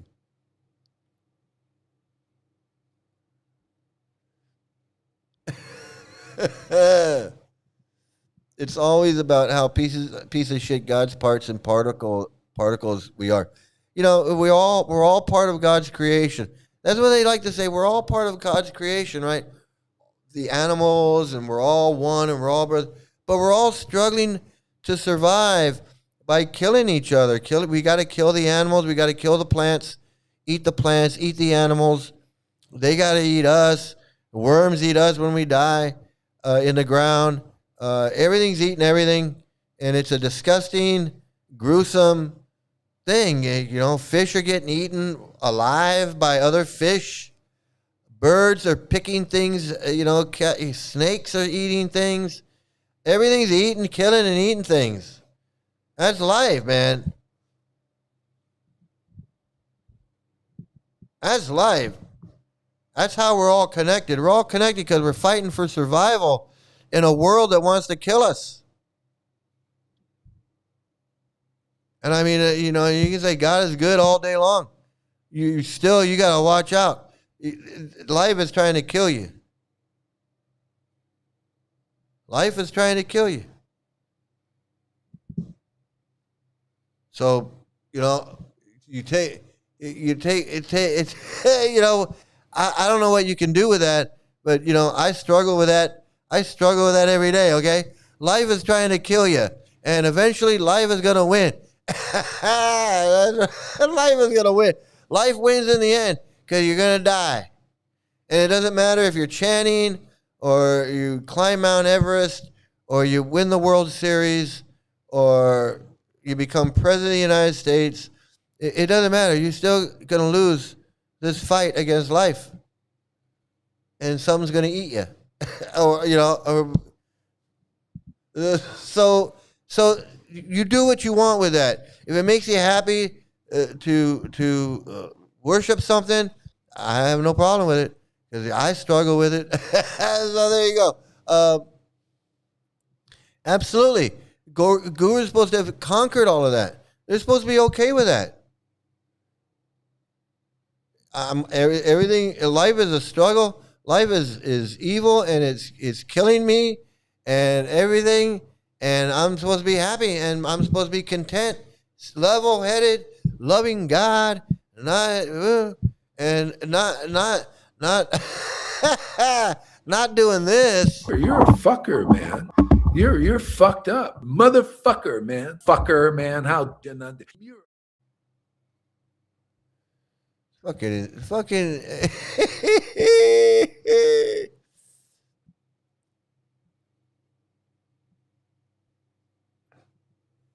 Yeah, I mean, if you want to look in the scheme of things, that we're all one. We're all. I don't know how we're all one, but if you want to say we're all connected, and how we're all connected. I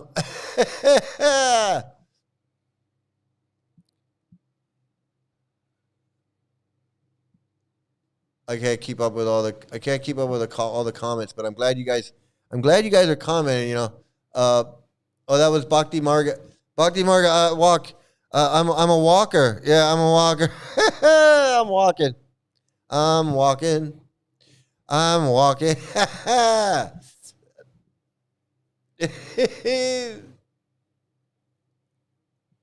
Yeah, I think you're right. No, Duke, I think you're right. He can't afford to lose Radhe. If Radhe is contributing, like Lalita Gunga said, he can't afford. He's in damage control. He's in damage control right now. He's like, don't listen to Mike. Mike doesn't know what he's talking about. Do the hokey pokey. I know. Do the hokey pokey. It's so funny. I know. It's a dance off. It's getting served. Hey, let's watch him getting served. He's getting served. He's getting served.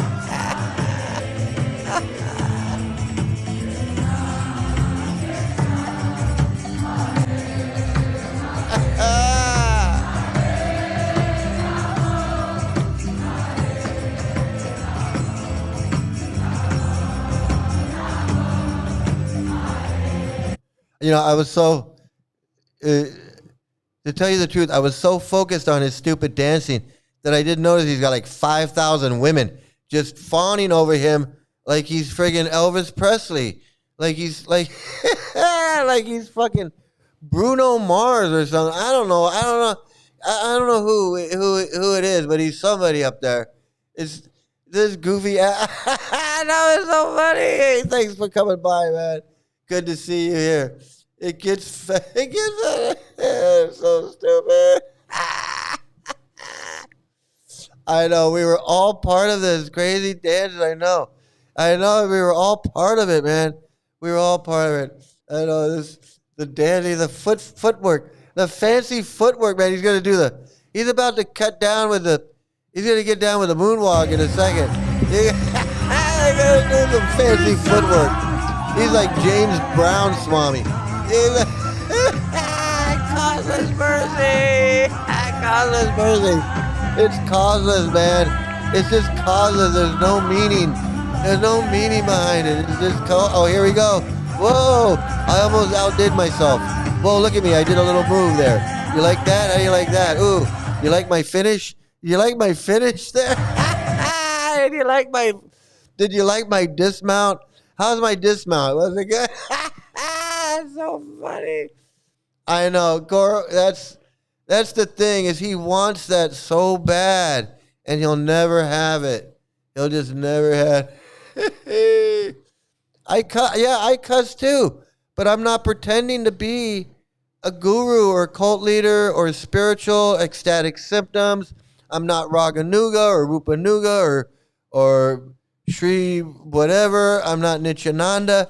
I'm not comparing myself to Madhavendra Puri and then going off and saying fuck this and fuck that and fuck that. I'm not comparing myself to Jesus and then saying, the Virgin Mary was getting effed, on Christmas Eve or whatever the fuck he is talking about. A fucking freak is what he is, and I think we sent him over the edge. I think we we sent him over the edge.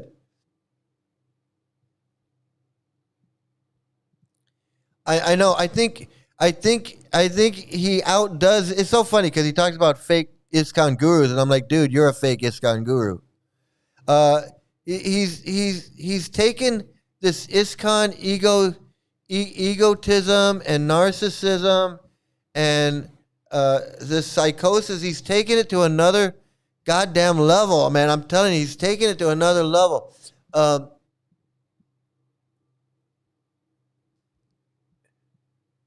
Yeah, he thinks he's being shocking. He's like Shock Swami. He thinks he's like the Howard Stern of spiritualism. Like I'm gonna say whatever comes to mind. I'll tell Mike fuck off, and I will say the Virgin Mary was getting effed, and I'll do it all. I'll call Krishna an asshole. He's crazy. I'm crazy, Gora. I'm crazy, Gora Hari. You never know what I'm gonna say. I could say anything. I could be laughing. I could be crying. I could be swearing. Hey, fuck you. I could be happy. Hey, everybody chant, be happy. They're a fucking scammer. Goddamn scammer, man. It was a Swami step only back in the day. No fancy footwork. Yeah, that's back in the day. It's a new day. It's a new day. It's a new Swami.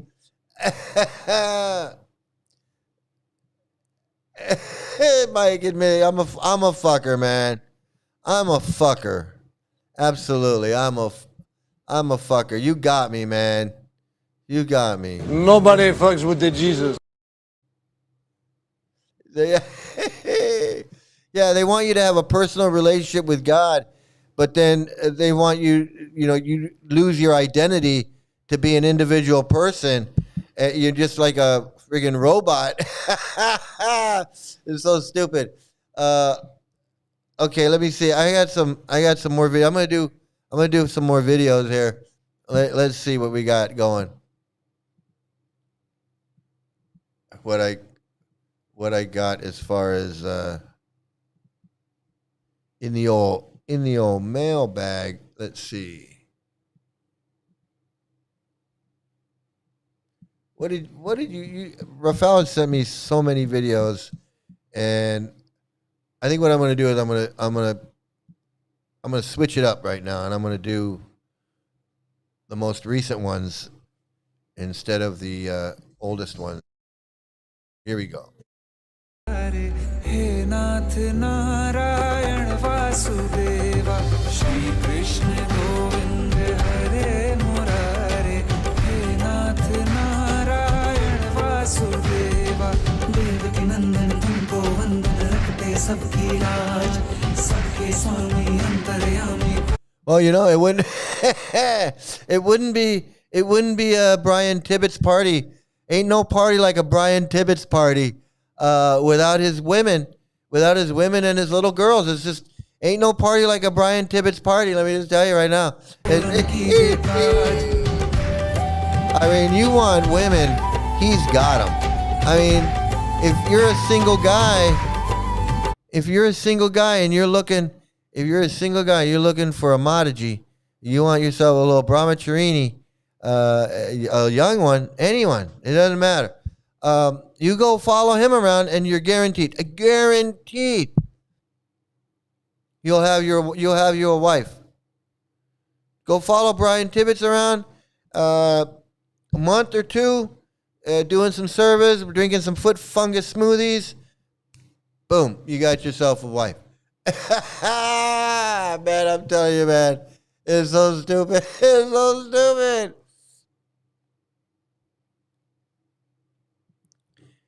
Gorohari is so used to having his ego massaged by all the fawners who follow him that it's a shock for him to come into the real world and realize not everyone thinks the sun shines out of his Yeah, because he lives in a friggin' bubble of, he's got 8 knuckleheads that call him Guru Dave. He's convinced himself that he's gonna come in here and tell me what to do. Like, bring me on camera, do this, do that. You didn't ask. First thing he said is, you didn't ask the right question. Well, fuck you. What are you fucking talking about? Right? Ask the right question. What, you only answer the questions that you want to answer? That's the whole. That's the. That's so stupid. I'm telling you, man. The guy is a fucking idiot. Okay, so yeah, ain't no party like a Brian Tibbetts party. You want a wife? You go follow Brian Tibbetts around for a little while. You get yourself a wife. Absolutely, no questions asked. Let me see.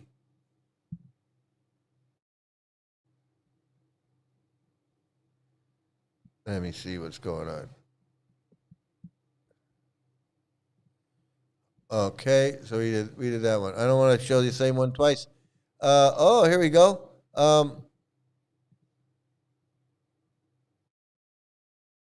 Vani here from the bank of the Ganga in Rishikesh.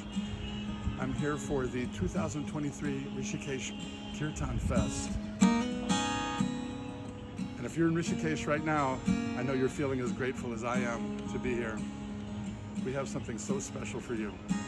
For the entire month of March, a free Kirtan festival every night with famous chanters from around the world and famous cooks. And we're gonna sing together. You know, this guy, I believe that this guy, somebody correct me if I'm wrong, but I believe that this guy was, his name is Gauravani, and he grew up in the Gurukula. He grew up in the movement. Is that right? I'm pretty sure that's who that is. I'm pretty sure he grew up in this movement, which means he knows about.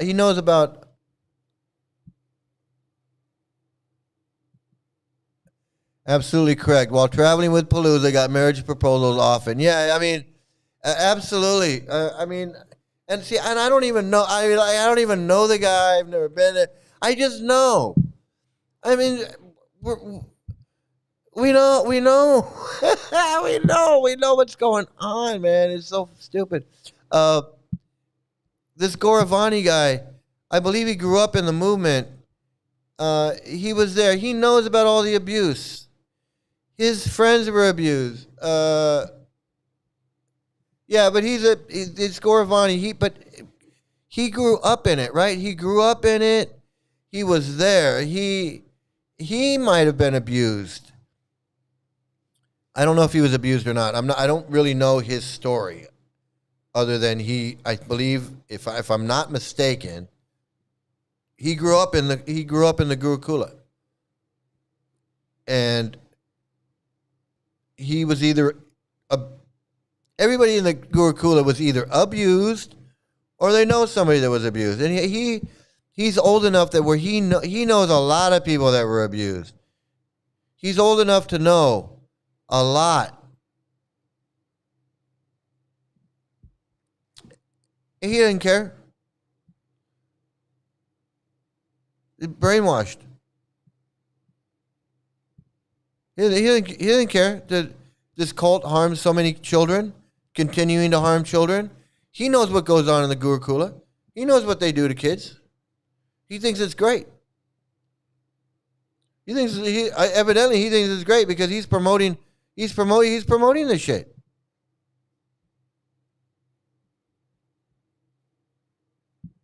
So here you got that one girl, that Radhika, she grew up in it.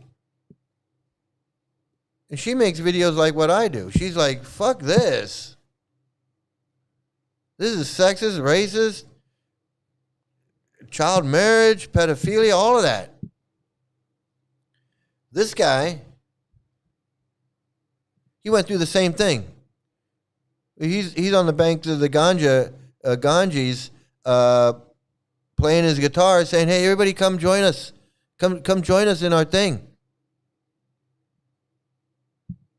That to me that's friggin' weird. All the kids are abused, either mental, physical, sexual, something. You don't go through this shit and not and end up normal. You just don't. I mean, some people deal with it better, but it ain't normal. It ain't normal for kids to go through a Gurukula. It ain't normal. And they're abused and they don't know they're abused. They don't know what normal life is.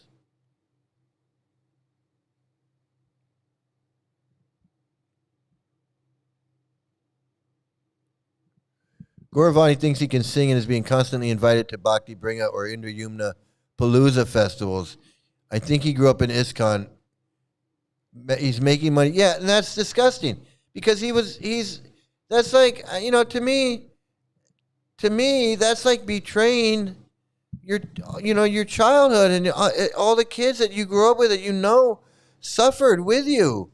These kids that sued and were like, hey, I was beaten, I was tortured, I was raped, I was all of these things. I was molested, I was married off. And we're not talking about isolated cases. We're talking about this was a wholesale organization where whole groups of kids were being molested. I mean, the whole school was victims. Some kids were so traumatized at such a young age that they don't even realize they were abused. I'm telling you, man. And they've never gotten help. Some of them have. But a lot of them have never gotten help, and they're in the cult like this Gauravani guy. It fucking blows my mind, man. It blows my mind. Do you know if Gauravani's mom was living at Colorado Temple in Denver by any chance? Yeah, it's such a small community. It's such a small organization. I mean, India is a little bit bigger, but it's not really. It's really not. You think, well, Vrindavan is it's a big temple. They got a lot of visitors that come, but the temple itself, the devotees that live there and all of that, it ain't huge. It ain't huge.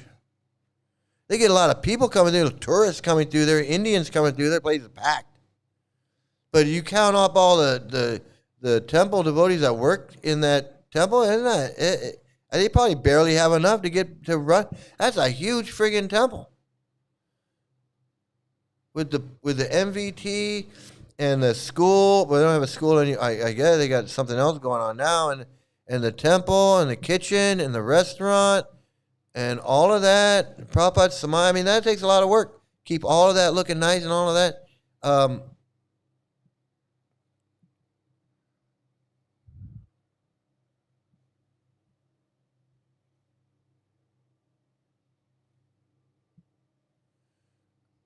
No, I know I was only meeting Vani on his India trips.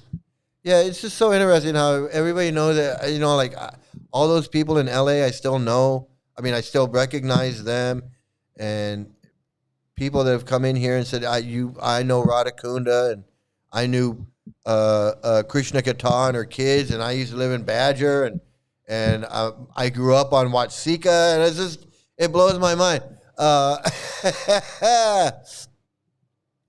Little Willie Won't said, we don't respect his public confession about his sexual misconduct and other sinful, mischievous deeds. We are sadistic because we don't accept it, and he is now forgiven, righteous guru. Who said he's forgiven? Did the state forgive him? Did the people of the state of Florida or the state of whoever, did they forgive him? Did the woman forgive him? Who forgave? Did he have? Did this forgiveness happen in a dream, or did he? Because I don't know. This guy, shit happens in dreams, and he thinks it's real. Did he? Was he forgiven in a dream, or was he forgiven in reality? Because I don't know, man. I think the guy's delusional. Why do we have to accept it? Why do I have to accept? Why do we have to respect his public confession? You shouldn't be confessing about anything. Oh, because you robbed a bank, because you confessed that you robbed the bank, I'm supposed to respect you now for robbing the bank? Because you confessed to raping some woman or having sex with your disciple, because you confessed about it, that makes it okay? I mean, I don't understand what he's getting at. The guy's a weirdo, man. I'm just telling you. That's the guy. You know, the guy is mental. The guy is mental.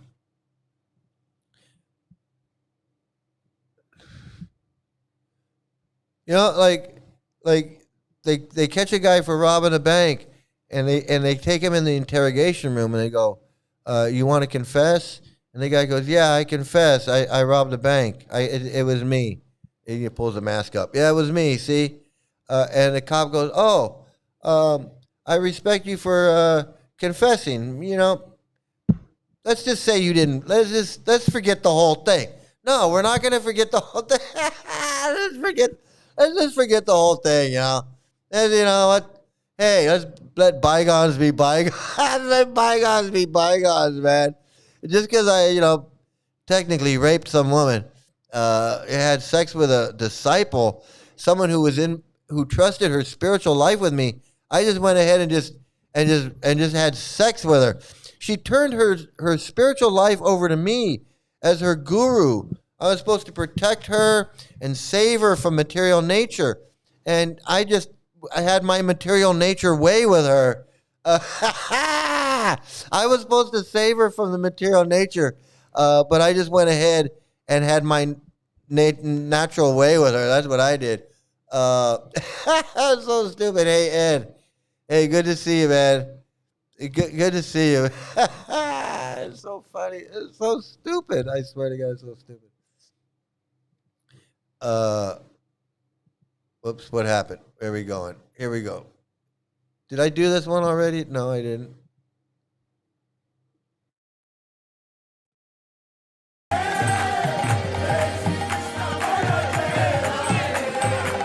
It goes boom, boom, boom, boom, I can dance. Boom, boom, boom, boom, yay.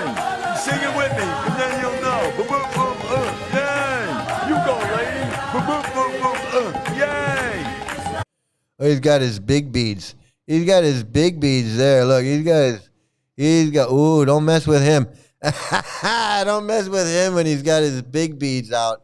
He's chanting on his big beads, man. He's got his big beads. Hari's glass house he's so carefully built over the years simply collapsed due to Mike's low vibe preaching. I know. He's he's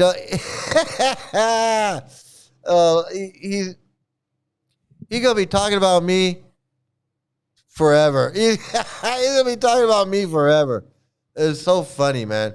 His narcissistic wound. He's in narcissistic collapse now.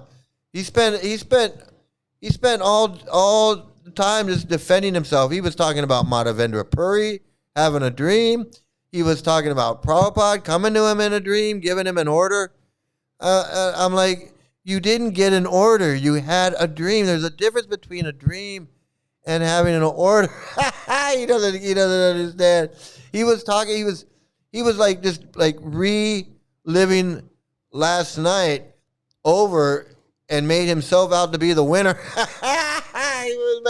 He was recapping everything in his favor. It's so funny. It is so funny. Escaping the matrix is overcoming the mind, not the external. But that takes work when you can just fool others. You can come up with catchy titles. I know. Like, hey, I'm going to escape the matrix by chanting mantras like this guy. Like this guy. Man. He's just chanting away on his big beads. He's got the big beads. He got some big mercy. He's going to get some big mercy. He's going to have some big ecstatic symptoms, man. Some big symptoms. He's got the big, it's so stupid. It's so stupid. I just can't get over it. I can't get over it sometimes. And I was in it. Okay, I was in it and I can't get over it. I still can't get over it, man. I was in it. That was me, man. That was me with my big beads. My big beads. He's got big beads. We've got big beads. They've got big beads. We've all got big beads. It's so funny. It's like an AC/DC song. I've got big beads. He's got big beads. He's gonna dream. He's gonna dream about me. He's gonna dream about me coming to him in his dream. I'm gonna come into him in his dream and tell him he's a fuckface Muppet fucking Fozzie Bear. That's his nightmare. His nightmare is me coming to him in a dream, and I'm gonna be like, knock knock. Hey, Gorhari, you're a Muppet face dancing douche nozzle. and that's gonna be his dream. That's gonna be he's gonna wake up. He's gonna be like, whoa!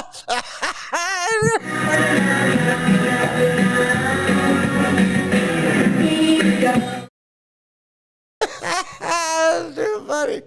Oh, yeah. He gets triggered because he's got no inner peace. He's got no inner peace. If he had inner peace, he had some shanti, some he wouldn't give a fuck. He would not give a fuck, man. It's just so hilarious. It's so hilarious that his ego is so fragile that someone like me, and I'm a nobody, somebody like me talking about him sent him off. He had to come into my thing. He's been in here before. And that's I can get him in here. All I gotta do is put his picture on a thumbnail and say crazy guru freak, and then all his people will come in. It's so stupid. I play the guy like a fiddle. I mean, honestly, I do. I don't have any reason to talk about him other than it sets him off. And so it's so easy. Like I said, I just play with him like a mouse. It's so easy. It's so funny. He should have known not to mess with me, but he didn't know who I was. It's like he didn't know I was Jesus. Nobody fucks with the Jesus. He thought. Oh, that's too funny. Okay, here we go. Let's see. Finding inner peace. Inner peace through chanting. Okay, let's see. Oh, here we go. Some Vrindavan love. We got some Vrindavan love going on.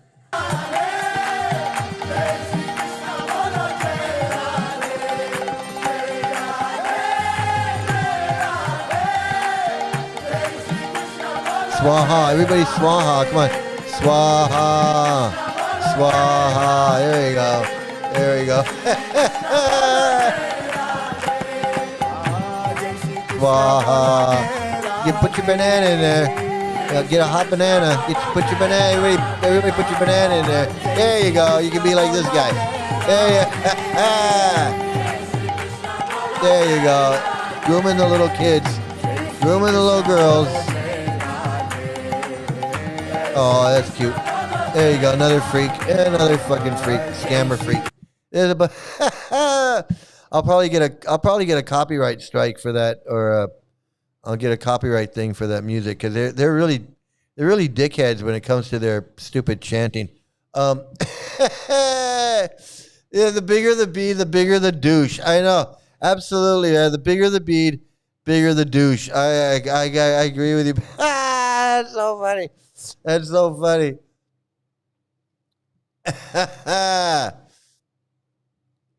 Mike is so malicious. Yeah, it's so funny. It's so funny though. It's so funny. Here I am, 65. I'm gonna be 65 years old, retired. I'm still doing the same stupid shit I was doing when I was in high school. I'm like, what the fuck are you talking about? You're calling people out on their bullshit. You know, being a little needle in someone's side when they're too fucking puffed up and high and mighty. You're like, well, who the fuck are you? What are you? Like, doing the same shit, just, you know, it's the same shit. It's so funny. It's so funny. It's like a swaha, swaha. Oh, my God. Oh, no. It's so funny.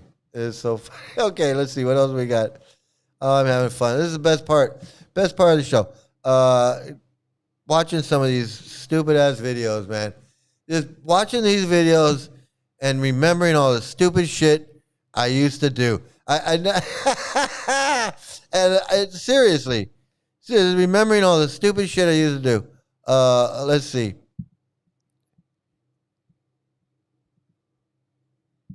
Uh-oh.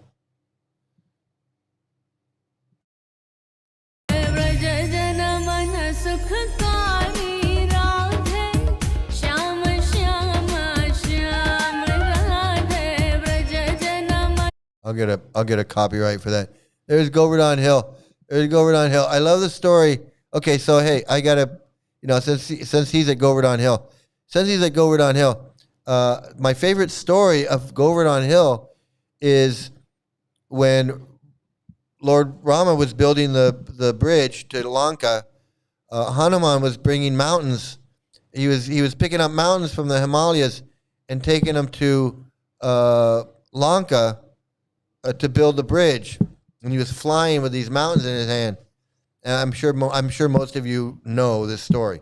And so he's flying with a mountain in his hand, and he gets over Vrindavan. He's flying over Vrindavan with Govardhan Hill. He's got Govardhan in his hand. He's flying. He's taking Govardhan to Lanka. And Govardhan doesn't want to go to Lanka. Govardhan wants to go to Vrindavan. So some mystic, somehow mystically, I forget now. Somehow mystically, Govardhan causes, or I don't know, I forget how. But somehow Hanuman has to take a piss. He has to take a piss, man. That's a long way from Nepal to friggin' Sri Lanka. So and Govardhan's heavy. So he's got to take a piss. So he puts Govardhan down in Mathura, and Govardhan says, you can't pick me up anymore. I think he may have said, if you put me down, you can't put me down. You won't be able to lift me up anymore. Anyway, story. But I love the story of Hanuman taking a piss and putting Govardhan down. And then that's how Govardhan ended up in Mathura or in Vrindavan. And that's like my favorite piss story. I you know, hey, you know what I mean? Mike, that's some esoteric shit you're explaining. I know you've heard the story about Hanuman taking a leak while he's carrying Govardhan. That's part of, you know, hey, it's Mike. I should have, you know, I'm Bhakta Venmo, Sri Bhakuna Swami. What can I say, man? Okay. So that's, so this Govardhan Hill. So that's my explaining. So that's me explaining how Govardhan got there.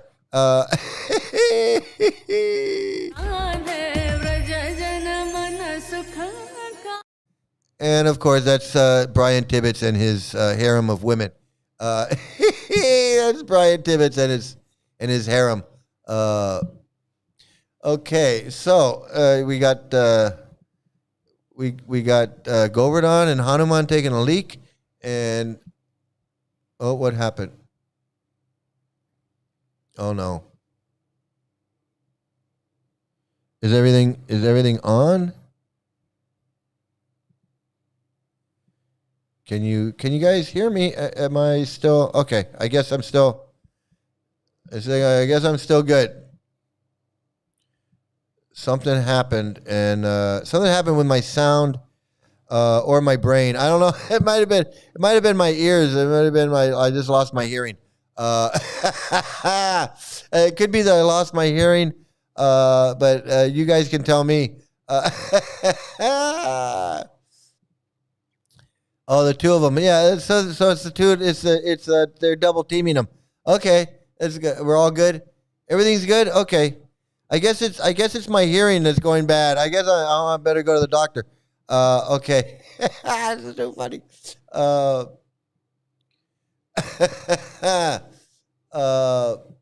Okay, so we did Govardhan Hill. Let's see what else we got. Let's see what else we got here. Hold on.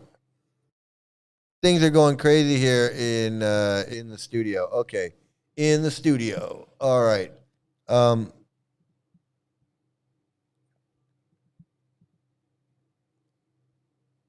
let's see what this is. I don't know. Rafal. So we're still on a Rafal roll here. We got Rick rolled with. I'm gonna pull it up. It's gonna be Rick Astley. Okay, here we go. What is this? I don't know what this is. Oh, I'll turn on the sound. Noodles here in China. They're a little slippery, so we put on these plastic gloves for cleanliness.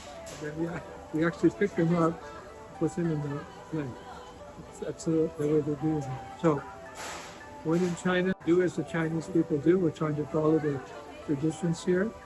This way the people respect that. And when they respect us, we can share the wonderful message of Krishna consciousness with them, including Bhagavad Prasadam. Chinese devotees just love Vedic Prasadam and Chinese noodles. Hare Krishna. And Chinese people should kick them right out of China. The Chinese people don't need to deal with that shit. The Chinese people don't need Brian Tibbetts and his friggin' pedophile parade of guru paloozing and scamming the public. The Chinese should not put up with this guy scamming the public, trying to scam people and brainwash them into that cult. The government of China should be like, no, you.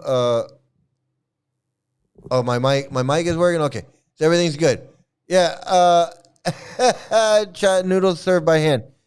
The government of China should be like, you need to take your scamming guru bullshit out of here. We don't want you collecting from the public, scamming them with your bullshit. We don't want it.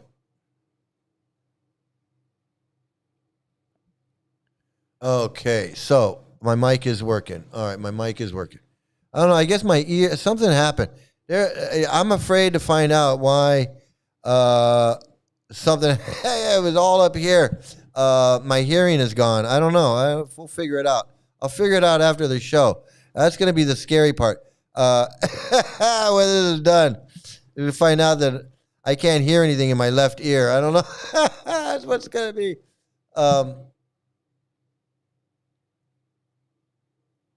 Let me see what this is before I bring this up. This could be something you guys don't want to see. Let me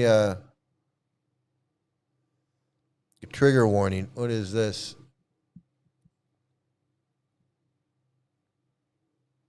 Okay, so evidently, I think I went through this once before. This was a Swami, and this is all the allegations of his sexual misconduct. 13 documents regarding homosexual acts, which the homosexual acts in and of themselves is not, is not a problem. But when you're a Swami, and you're doing, that might be a problem. That might be a that might be a problem. I can understand that. Okay. Let's see what else is going on here. Let me see. Because that wasn't a video. Let me see what this. Oh, this one. I already know I'm not going to like this. है और इन्हें साधु बना देते हैं। यह है 3 साल का साधु भागवत जो इस्कन का फॉलोअर है, और यह है 7 साल के राइशन भक्त क्रिस्टियन जिसे भगवत गीता के सभी श्लोक जबानी याद है। यह डिसाइड करने से पहले इन बच्चों ने खुद ही इस्कन चूज किया और साधु बनने की ठान ली है। पहले ये देखिए। पेरेंट्स के साथ ना कोई council. All right, so this has English. This has English subtitles. I didn't realize that. I want to go back and see what this says because I didn't catch that. I do apologize. क्या इस्कन सभी बच्चों का brain wash कर रहा है और इन्हें साधु बना देते हैं। यह है 3 साल का साधु भागवत जो इस्कन का फॉलोअर है, और यह है 7 साल के राइशन भक्त क्रिस्टियन जिसे भगवत गीता के सभी श्लोक जबानी याद है। यह डिसाइड करने से पहले इन बच्चों ने खुद ही इस्कन चूज किया और साधु बनने की ठान ली है। पहले ये देखिए। पेरेंट्स के साथ ना कोई काउंसलिंग किया है, ना ही हमारा कोई इंटरेक्शन होने देते बच्चे के साथ। Totally brain wash, totally. एक दिन के बाद दूसरे दिन भगता है जैसे इसको कोई लबाड़। मेरी 28 साल की परवरिश इसको बालों ने बर्बाद कर दी सर। आपका इसके बारे में क्या ख्याल है? कमेंट में जरूर बताना। क्या इस All right, so what I believe is going on is they enroll these kids in what they thought was a school, and their kids ended up being brainwashed by this cult. And got their kids back, and their kids are brainwashed. Just like those 2 little kids that said their parents came looking for them, but when their parents finally found them, they didn't want to go home. They're like, we don't want to go back home with you. We want to stay here in the temple. Can you imagine that? Can you imagine your kids run away? The Hare Krishnas pick them up, stick them in their temple, brainwash them. By the time you find out where they are, they're completely brainwashed and they don't want anything to do with you. Like Paz's brother.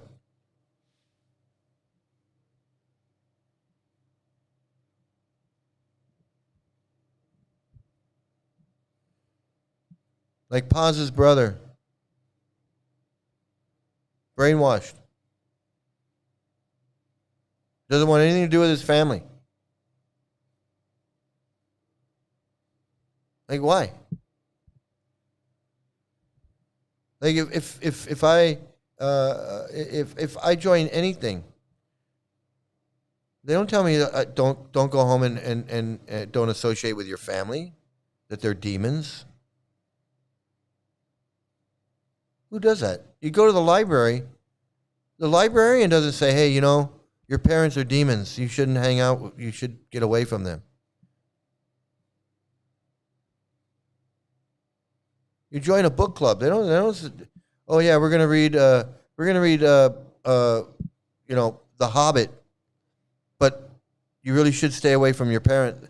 I mean, don't listen to your family. And what is that? What if I went? What if I sent my kids to school? Sent my daughter to school. Public school. She came home from public school and said, "Dad, you're a demon." The teacher said, "You're a demon." I know it sounds crazy, but that's what's happening. That's what's happening. Oh my goodness. Let me see. Oh, I think I know what happened. Maybe something went wacky with my. There we go. Okay.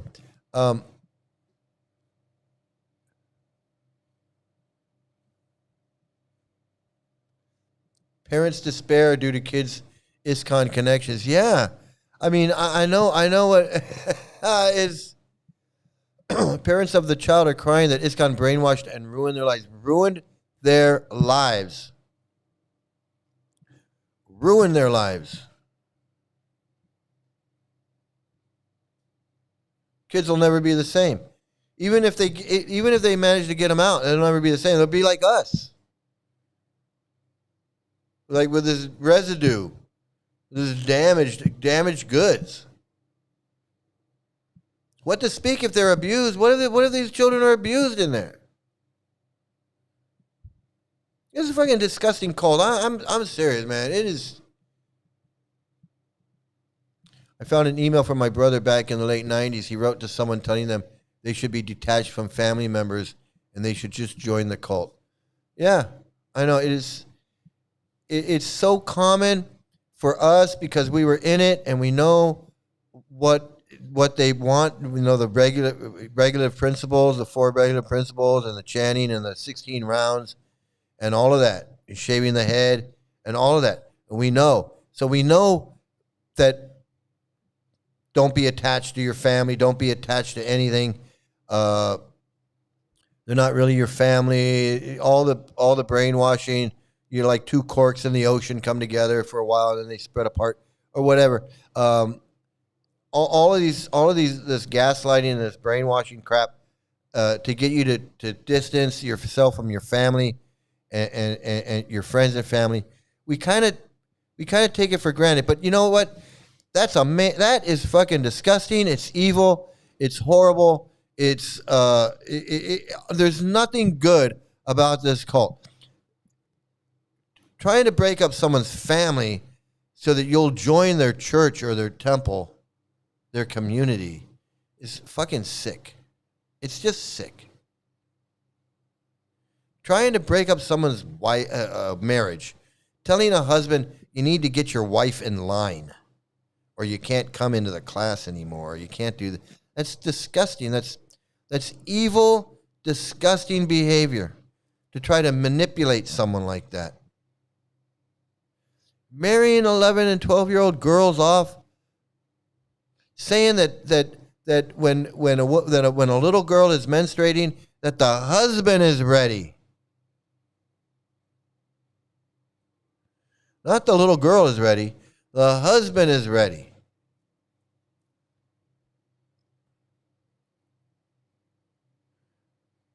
This is sick, disgusting shit. And they want to wrap it up in some kind of ecstatic symptoms, devotional service, highest level of loving God. Ain't no loving God. There's no loving God when you're telling this man that he needs to get his wife in line because she doesn't want to come in and call you Guru Dave anymore. Or shooting a man in his head in a van because he knows that you guys are a bunch of scamming gurus. Just murder the guy. Kind of people, that's what these people are. People that will take children off the street and brainwash them. Little kids. Who would do such a thing? That's such an evil fucking thing to do. To take a little kid and brainwash them against their parents.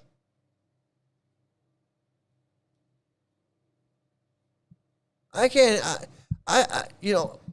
when I first read that story like a couple of months ago, when I found that story where the guy was like, yeah, me and my brother ran away from home.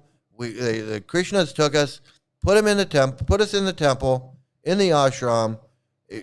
By the time our parents found us, we said, we don't want to go home. We're devotees now. We don't want to stay here. I was shocked that human beings would actually do that to children. That they would just take these little kids and go, hey, we got some little kids. Let's stick them in the ashram. No one will know. That level of evil is incomprehensible to me. It just is. I know that Epstein Island and there's all kinds of stuff going on, but to take 2 little kids that are runaways, instead of taking them to the police station or taking them to child services where we can find out where they belong, no, we'll just take them and stick them in our temple, in our ashram, and we'll just raise them as devotees. What the fuck is that, man? And now I see this where these parents are like, बच्चों का brainwash कर रहा है और इन्हें साधु बना देते हैं. ये 3 साल का साधु. Evidently, these parents didn't know what was going on. They didn't know their kids were going to end up brainwashed. जिसे भगवत गीता के सभी श्लोक ज़बानी याद है। ये डिसाइड करने से पहले इन बच्चों ने खुद ही स्कंद चूज किया और साधु बनने की ठान ली है। पहले ये देखिए। पेरेंट्स के साथ ना कोई काउंसलिंग किया है, ना ही हमारा कोई इंटरेक्शन होने देते बच्चे के साथ। Totally brain wash, totally. एक दिन के बाद दूसरे दिन भगता है जैसे इसको कोई लबाड़। मेरी 28 साल की परवरिश इसको बालों ने बर्बाद कर दी सर। आपका Can you imagine that poor mother? Can you imagine that poor woman, her little child? I don't know the circumstances, but let's just say, for the sake of argument, she's crying her eyes out. Her child, maybe this little kid here, maybe it's this little kid. Who knows? Some little kid somewhere, some child somewhere has been brainwashed to not love her, or doesn't want to go home to her, or calls her a demon, or calls her whatever, is something to break her heart.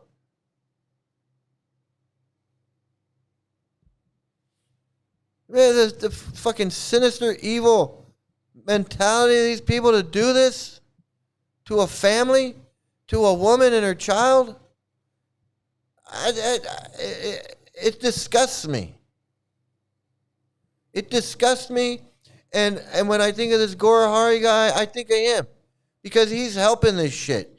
He's helping promote this kind of fucking degenerate, criminal, child trafficking, child abuse, child marriage, pedophilia. He refuses to admit it. Can't understand it. Too dumb. Too stupid. All he can sit there and You're a fucker, man. You're fucked up, motherfucker, man. Fucker, man. How you're a fucking prick and asshole. I hate your fucking blasphemy, Prabhu. Yeah, he hates me. Does he hate this? Does he hate this shit? No, he doesn't give a fuck. He doesn't give a fuck about these kids.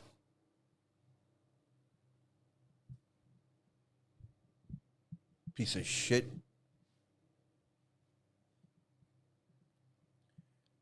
Sickening, nasty cult behavior to separate people from their families. You know, and it's disgusting for them to take two little runaway kids and put them in an ashram instead of taking them to the police station and saying, hey, we got to find out where these little kids live, because somebody's looking for them. They're runaways. They ran away.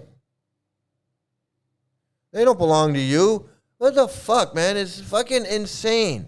It's insanity. Absolutely. Justice for beige loaf. Absolutely. Absolutely, it's sick. It's absolutely sick.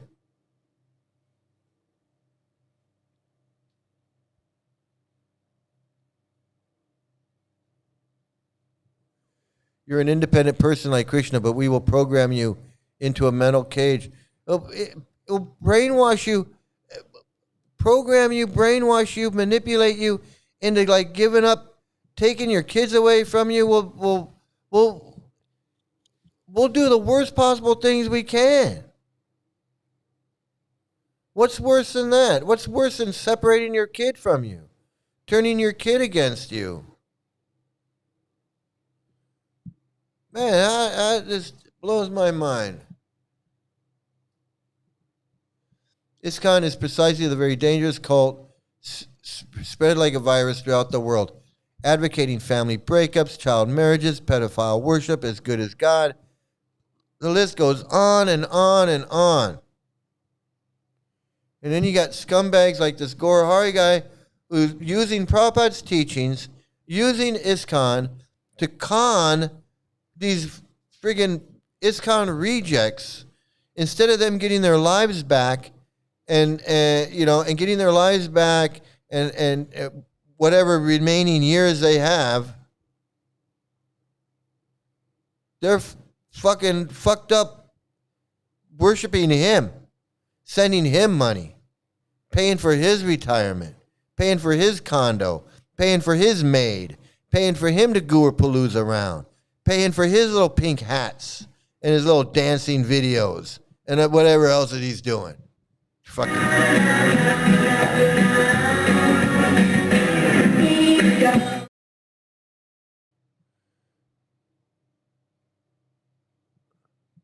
Anyone else believe in the beginning that fellow devotees and community would be much, much better than family of origin? Yeah, we thought that we were going to the temple and we were hanging out with good people that were on a spiritual journey. We were all trying to progress and chant, purify, whatever that is, and spiritualize, whatever that means, and all of that. We thought that it was worth it. We were doing something beneficial, only to realize that we were being scammed. We were being scammed at every turn.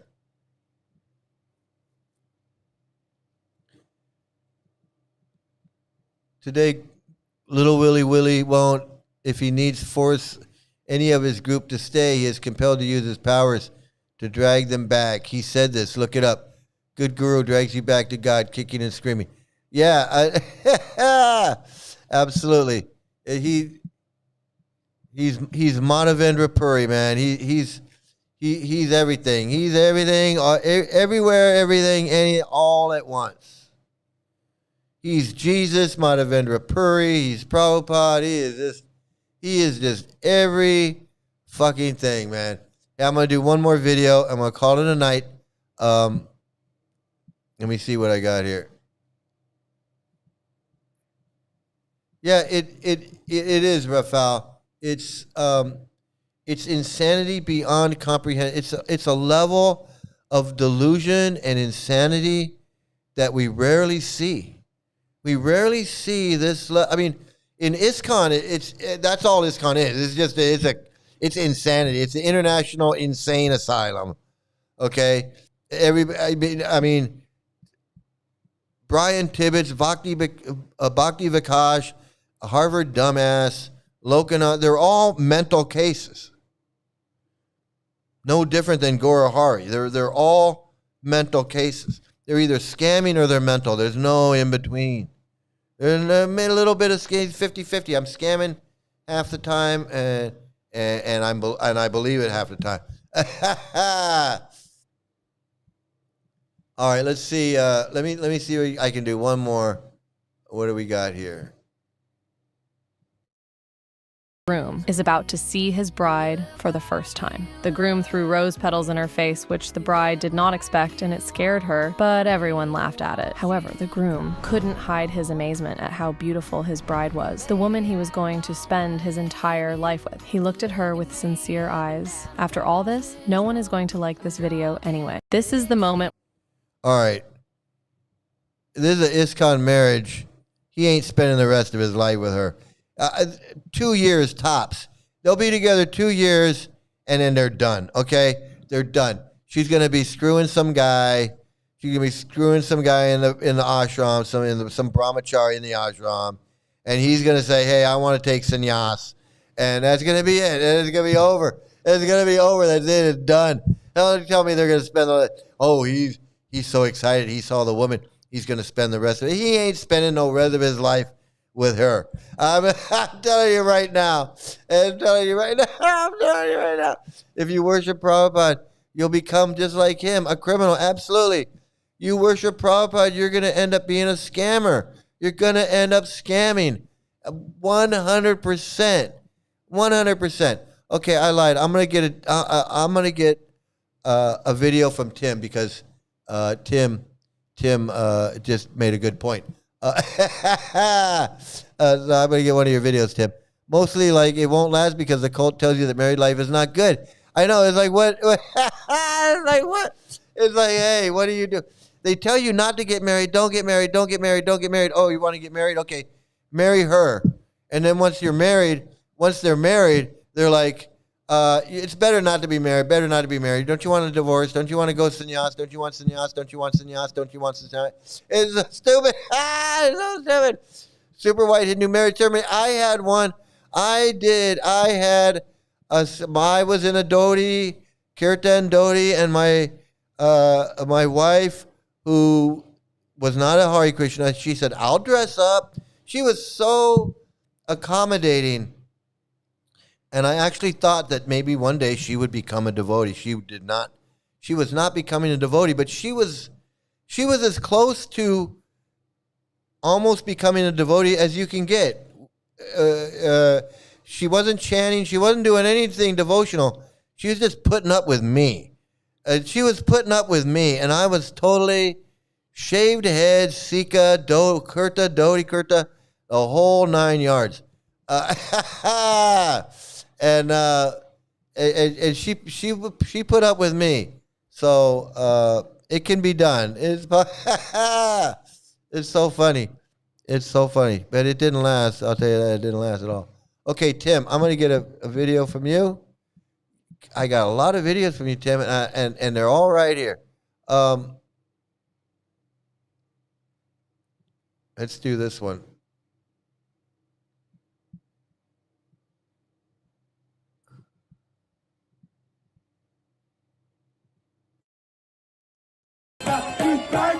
Oh boy.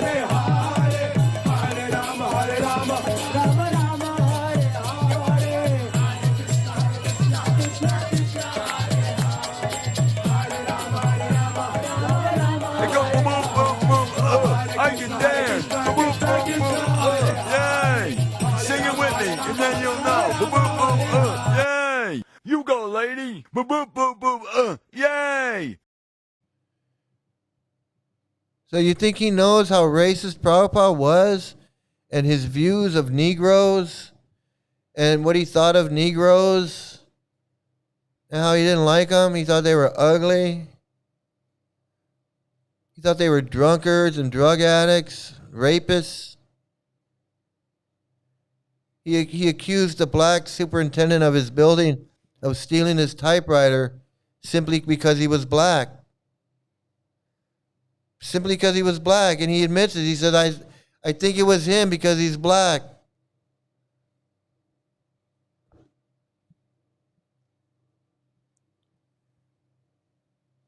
Prabhupada said it's bad karma to be born black as a black person. He said black people belong in the jungle. And this guy has no problem with that. He has no problem with all of these things, these racist things that Prabhupada said. He doesn't care, just like they don't care about the children. They don't care about the child marriage. They don't care about the pedophilia.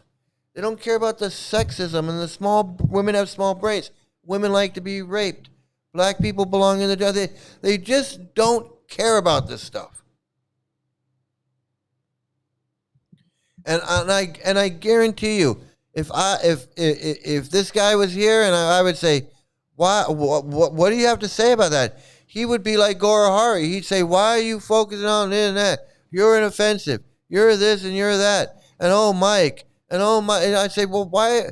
Just tell me. Just tell me what you think about Prabhupada's statements when he talks about the Negroes and he tells Satsvarupa not to talk in public. Don't repeat these things about the Negro. Don't repeat what I'm saying about the Negroes. Well, why did he say that? This guy would be just like Gorahari.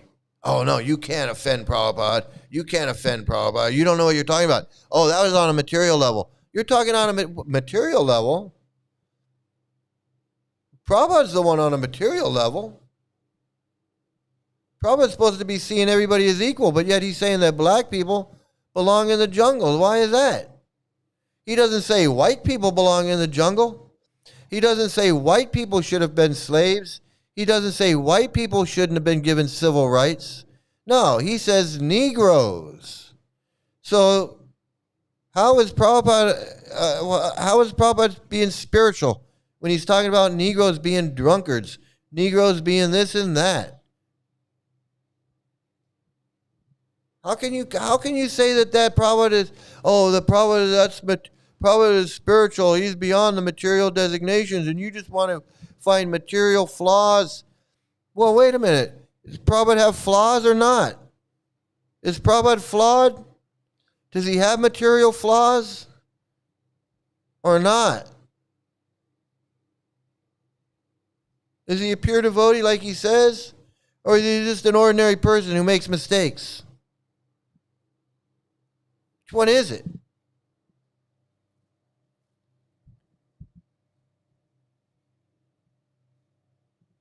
Wasting their life sitting in the middle of a street, occasionally dancing in Indian pampers. hoping for a fresh foot fungus smoothie afterwards. Yeah, I know, man. I used to do that on Hollywood Boulevard. Not sit, but we used to stand at Hollywood Boulevard in front of the world famous Chinese theater. We would stand on Hollywood Boulevard and do this.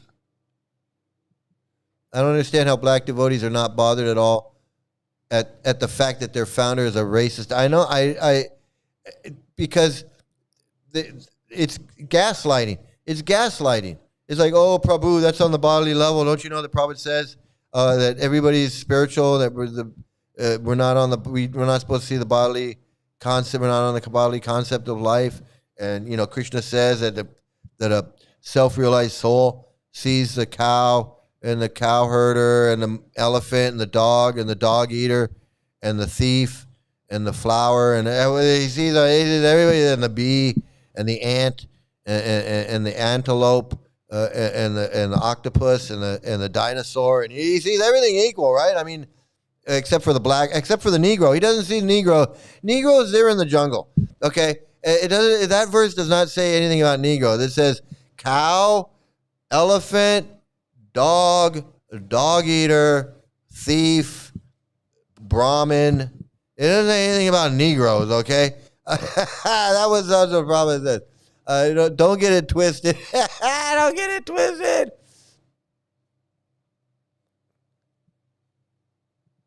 Yeah, not a biggie. After all, we're not this body. We're not this body. I don't want to miss out on the ecstatic symptoms just because I have a black body and Prabhupada says I'm a drunkard. I mean, I'm not gonna let that stop a good time. I'm not gonna let Prabhupada's racism stop my good time.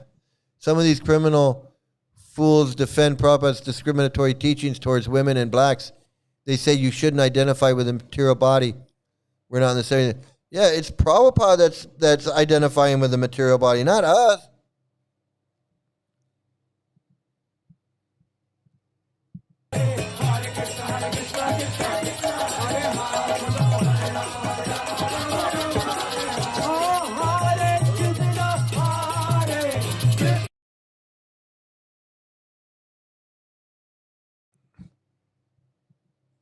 They want to say that when we bring that up, when we bring it up, we're on the bodily platform. But when Prabhupada brings it up, he's not on. When Prabhupada brings it up and says that black people belong in the jungle according to their bodily designation, that doesn't sound very spiritual to me. When Prabhupada says black people, when he says the Negroes are drunkards and are just drunkards, and if you build a library, they'll just come for drinking. That sounds like it sounds like Prabhupada's being on a bodily platform at that point. It doesn't sound like he's being very spiritual. If he was being spiritual, he'd just say, black, white, what difference does it make? My typewriter was stolen, and I don't know who took it. I'm not going to blame the black guy just because he's black, because I'm not on a bodily platform. I'm on a spiritual platform. But you know what? I do think the black guy took it because you just can't trust those Negroes. Hey, Snoggle, good to see you. Thanks for coming in. Thanks for joining in. And please hit that like, share, subscribe button. Absolutely. Absolutely. They're sickos. I know, they're sickos. And, it drives me crazy, actually, because I would really like to know. What are you thinking? I would like to know, what are you thinking, man? Prabhupada was the most disgusting, horrific cult leader. He's still getting worshipped 50 years later. Another Muhammad, all fake news. Prabhupada is still getting worshipped all these years later. He still has temples. His books are still being sold. All these other cult leaders we know, Rajneesh, L. Ron Hubbard, David Koresh, Jim Jones, Charlie Manson, the Applegate guy, Applewaith, whatever his name is, the Heaven's Gate, Keith Raniere, all of, there's so many. We know those. We can, if you look up cult leader, you'll see all those people. You'll see Charlie Manson, you'll see Jim Jones, you'll see David Koresh, you'll see the Heaven's Gate guy, you'll see L. Ron Hubbard, you'll see Rajneesh, you'll see the Maharishi or whatever, right? You'll see all these people, but you won't see Prabhupada.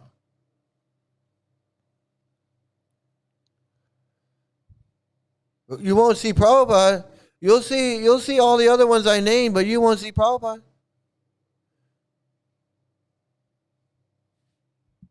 That needs to change.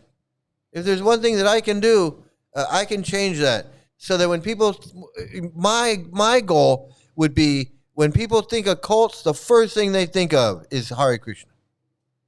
Not Scientology, not Children of God, not Mormons, not Jehovah's Witness, not Rajneesh or did I say Rajneesh?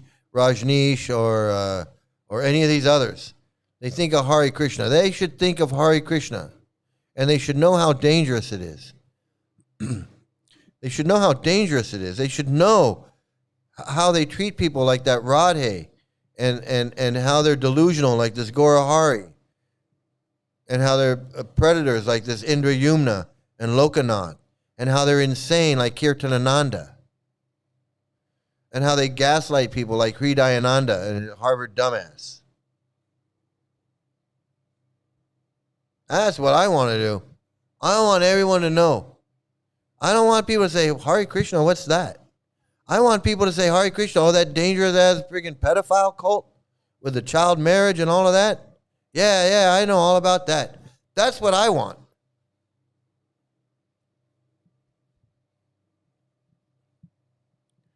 Not only free lodging and food. Eventually, if you're long enough in ISKCON, Cult will find ways to make sure you'll be financially protected. I think, you know what, Rafael? I think if you're in long enough, they want to financially protect you so you won't leave. So you won't leave. You're like the mafia. They don't want you to leave.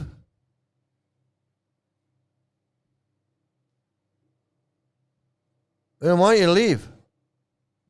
They didn't want you to leave. Yashodananda didn't want me to leave. They tried to threaten me to keep me in. They want to threaten me to make me stay. You're like, yeah, sure. Oh, are you threatening me? Oh, well, I guess I better stay then. But yeah, I think that part of the financial making them gurus and stuff is like, hey, we see you have potential, and you've been around a long time. And we don't want you leaving. I believe he was. I Hindu Taliban.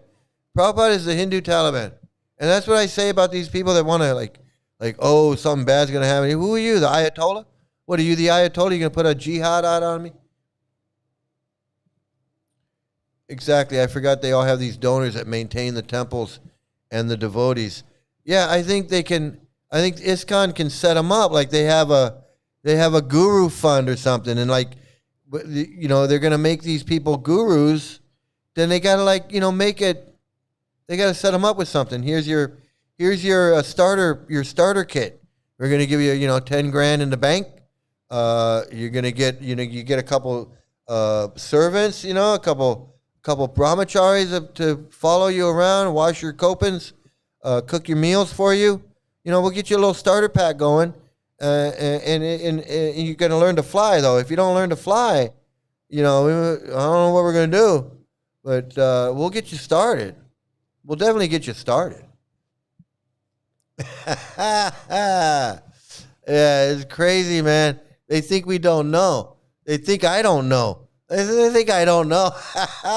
Disgusting mafia goons. They are. It's so funny. It's so funny. All right, I lied. I'm going to do one more. I'm going to do one more. Let's see. Karuna karo Vaishnava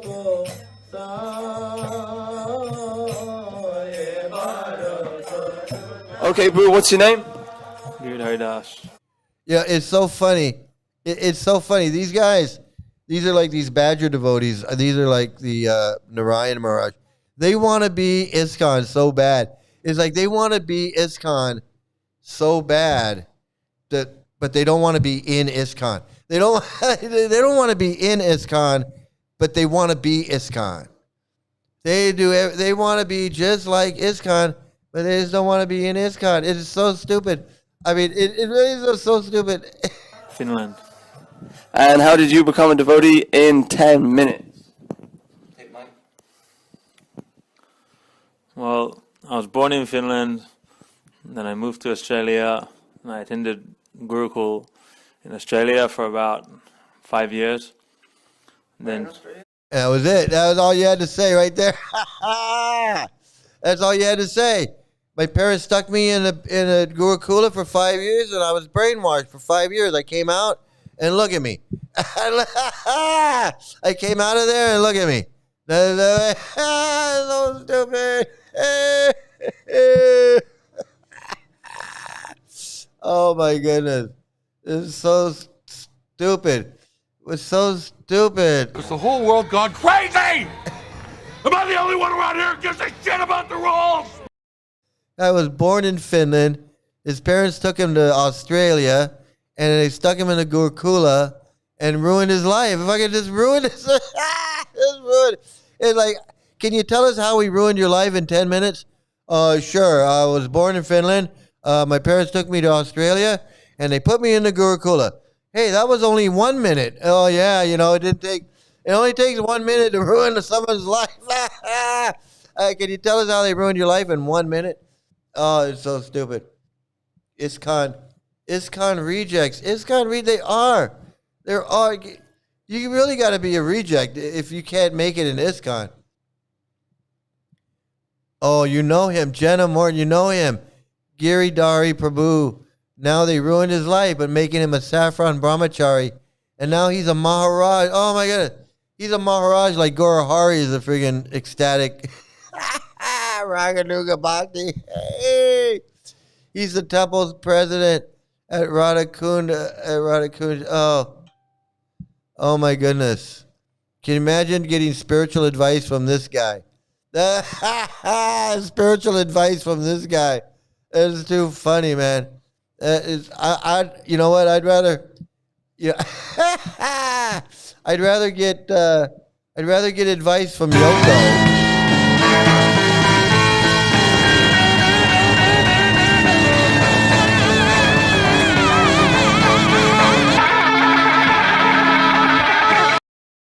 I'd rather take advice from Yoko. You do it, lady. You do it, Yoko, and then you'll know. I can dance. Yay. Sing it with me, and then you'll know. Yay. You go, lady. Yay.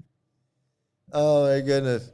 The temple president of a woman abusing ashram in India, Radhakund ashram. Oh, women abusing. Oh, gee, how? Really, you don't say. Women abusing, huh? Gee, I never would have guessed. I never would have guessed. Oh, he's racking. Oh, he's Gurupaloozing now. He's a Gurupaloozer. He's a Gurupaloozer. He's racking on those air miles, man. A clear example of brainwash. Yeah, they got them for life, man. They put them in there when they're kids, brainwash them at 5, and then, future Maharaj. There you go. Future Maharaj. Well, yeah, I mean, that's it. You're he's either abusing them when he's with them, he's abusing them, or he abuses them because he's not with them. He's like a Nara and Orion. Either way, I'm abusing them. It doesn't matter. I'm going to either abuse them because I can't have them, or I'm going to abuse them because I got them. It's so stupid, man.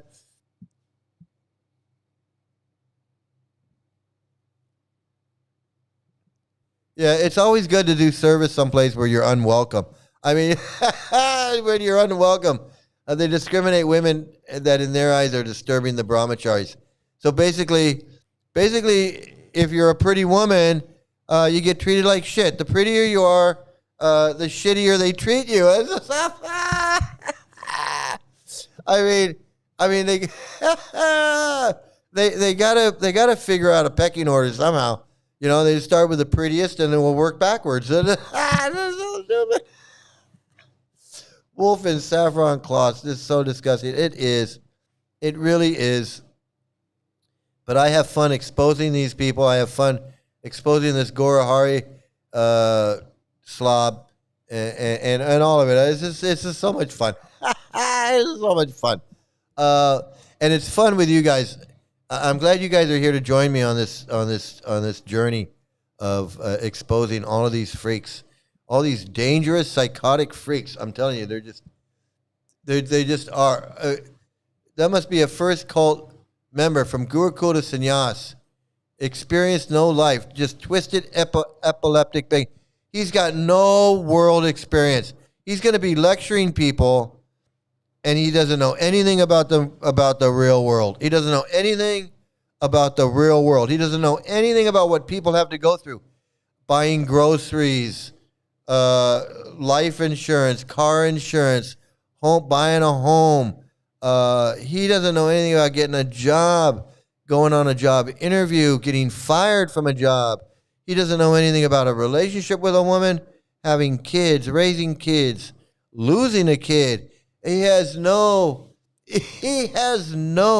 experience. He has no life experience at all. Only thing he knows is what they've been feeding him from these books and these lectures and this crap. He thinks women have small brains. He thinks they like to be raped. He thinks child marriage is just the most wonderful thing in the world. He thinks racism and sexism is the thing of the day. And if a guru is molesting little kids, it's probably their karma anyway. So, you know, why get involved? I mean, can you imagine that? And he's going to lecture people about life and about joining a cult. Yeah, join a cult. Everybody should join a cult because he doesn't know what the fuck the world is like. What kind of advice is he going to give her? Just join. You join. Why not? I grew up in it. I mean, it's the fucking insanity. If I have a dream, does that truly mean I can become a guru? Well, you know, according to Gorahari, it does. He clearly was sheltered in this dumb cult, never worked in his life, went to college, is comfortable living off temple donations. It's such a scam. He's just been scamming people his whole life, living off other people's, out of the kindness of other people's heart, that they didn't even know nobody knew they were supporting this guy. They were donating to the temple, buying a book, giving to this, whatever. But somehow this guy was living based on that money that people were giving, and they didn't know it. They weren't giving it directly to him. But he's been living his whole life off of other people's money, and they didn't even know they were giving it to him. It was just ending up benefiting him. Scammer. All they know is that's all they know is chanting and scamming is one and the same, because chanting is scam. I mean, it's all the same, but that's all they know. It's all they know. It's all they know. It's all they want to know. Like this Gorahari, he didn't want to know shit. He's like, I don't want to know anything except, you know, I got to pay my bills, and I'm going to buy my Bitcoin, and I'm going to, you know, I got my maid, and, you know, and every now and then I have sex with my disciples and everything, but fuck that material life. Fuck material life. I'm beyond that. I'm laughing and crying. He was sheltered in the cult since birth because his parents were fanatic Hare Krishnas. Probably ISKCON rejects that later joined Narayan. Yeah, absolutely. You know, because Narayan Maharaj didn't have any Gurukula. He didn't have any temples in Gurukulas. So he definitely grew up in Prabhupada's Gurukula. I noticed that most people who join that ashram are sheltered cult kids that never worked in their lives, and they love living off donations. Yeah, that's all they learn. That's all they learn is chanting and scamming. Like I look up said, it's chanting and scamming, man. International Society for Chanting and Scamming. That's it. Hey, everybody. I want to thank everybody for joining in today. It's been great. So much fun.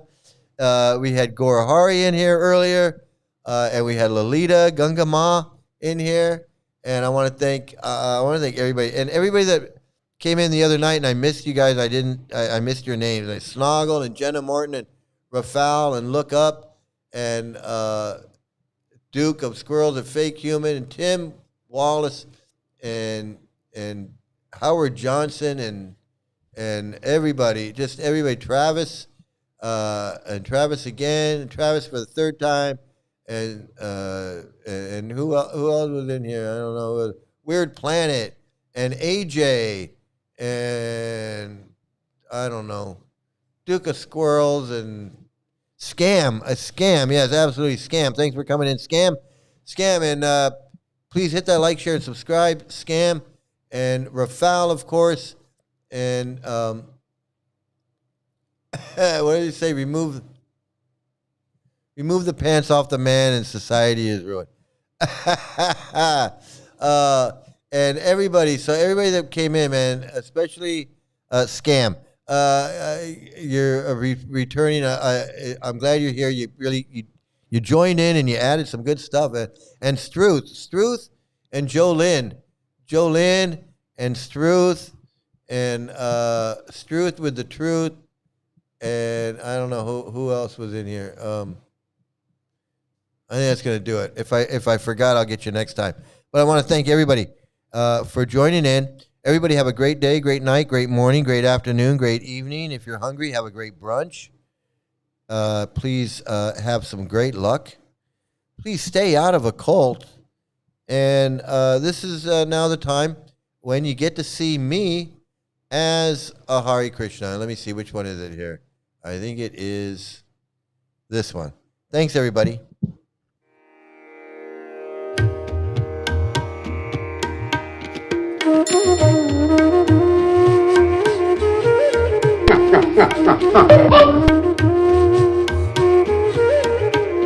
Unga!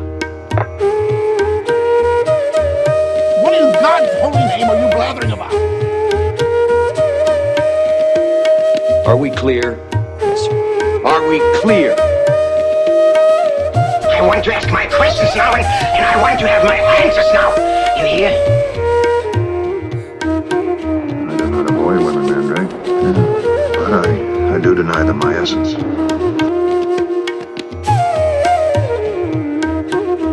What is that special?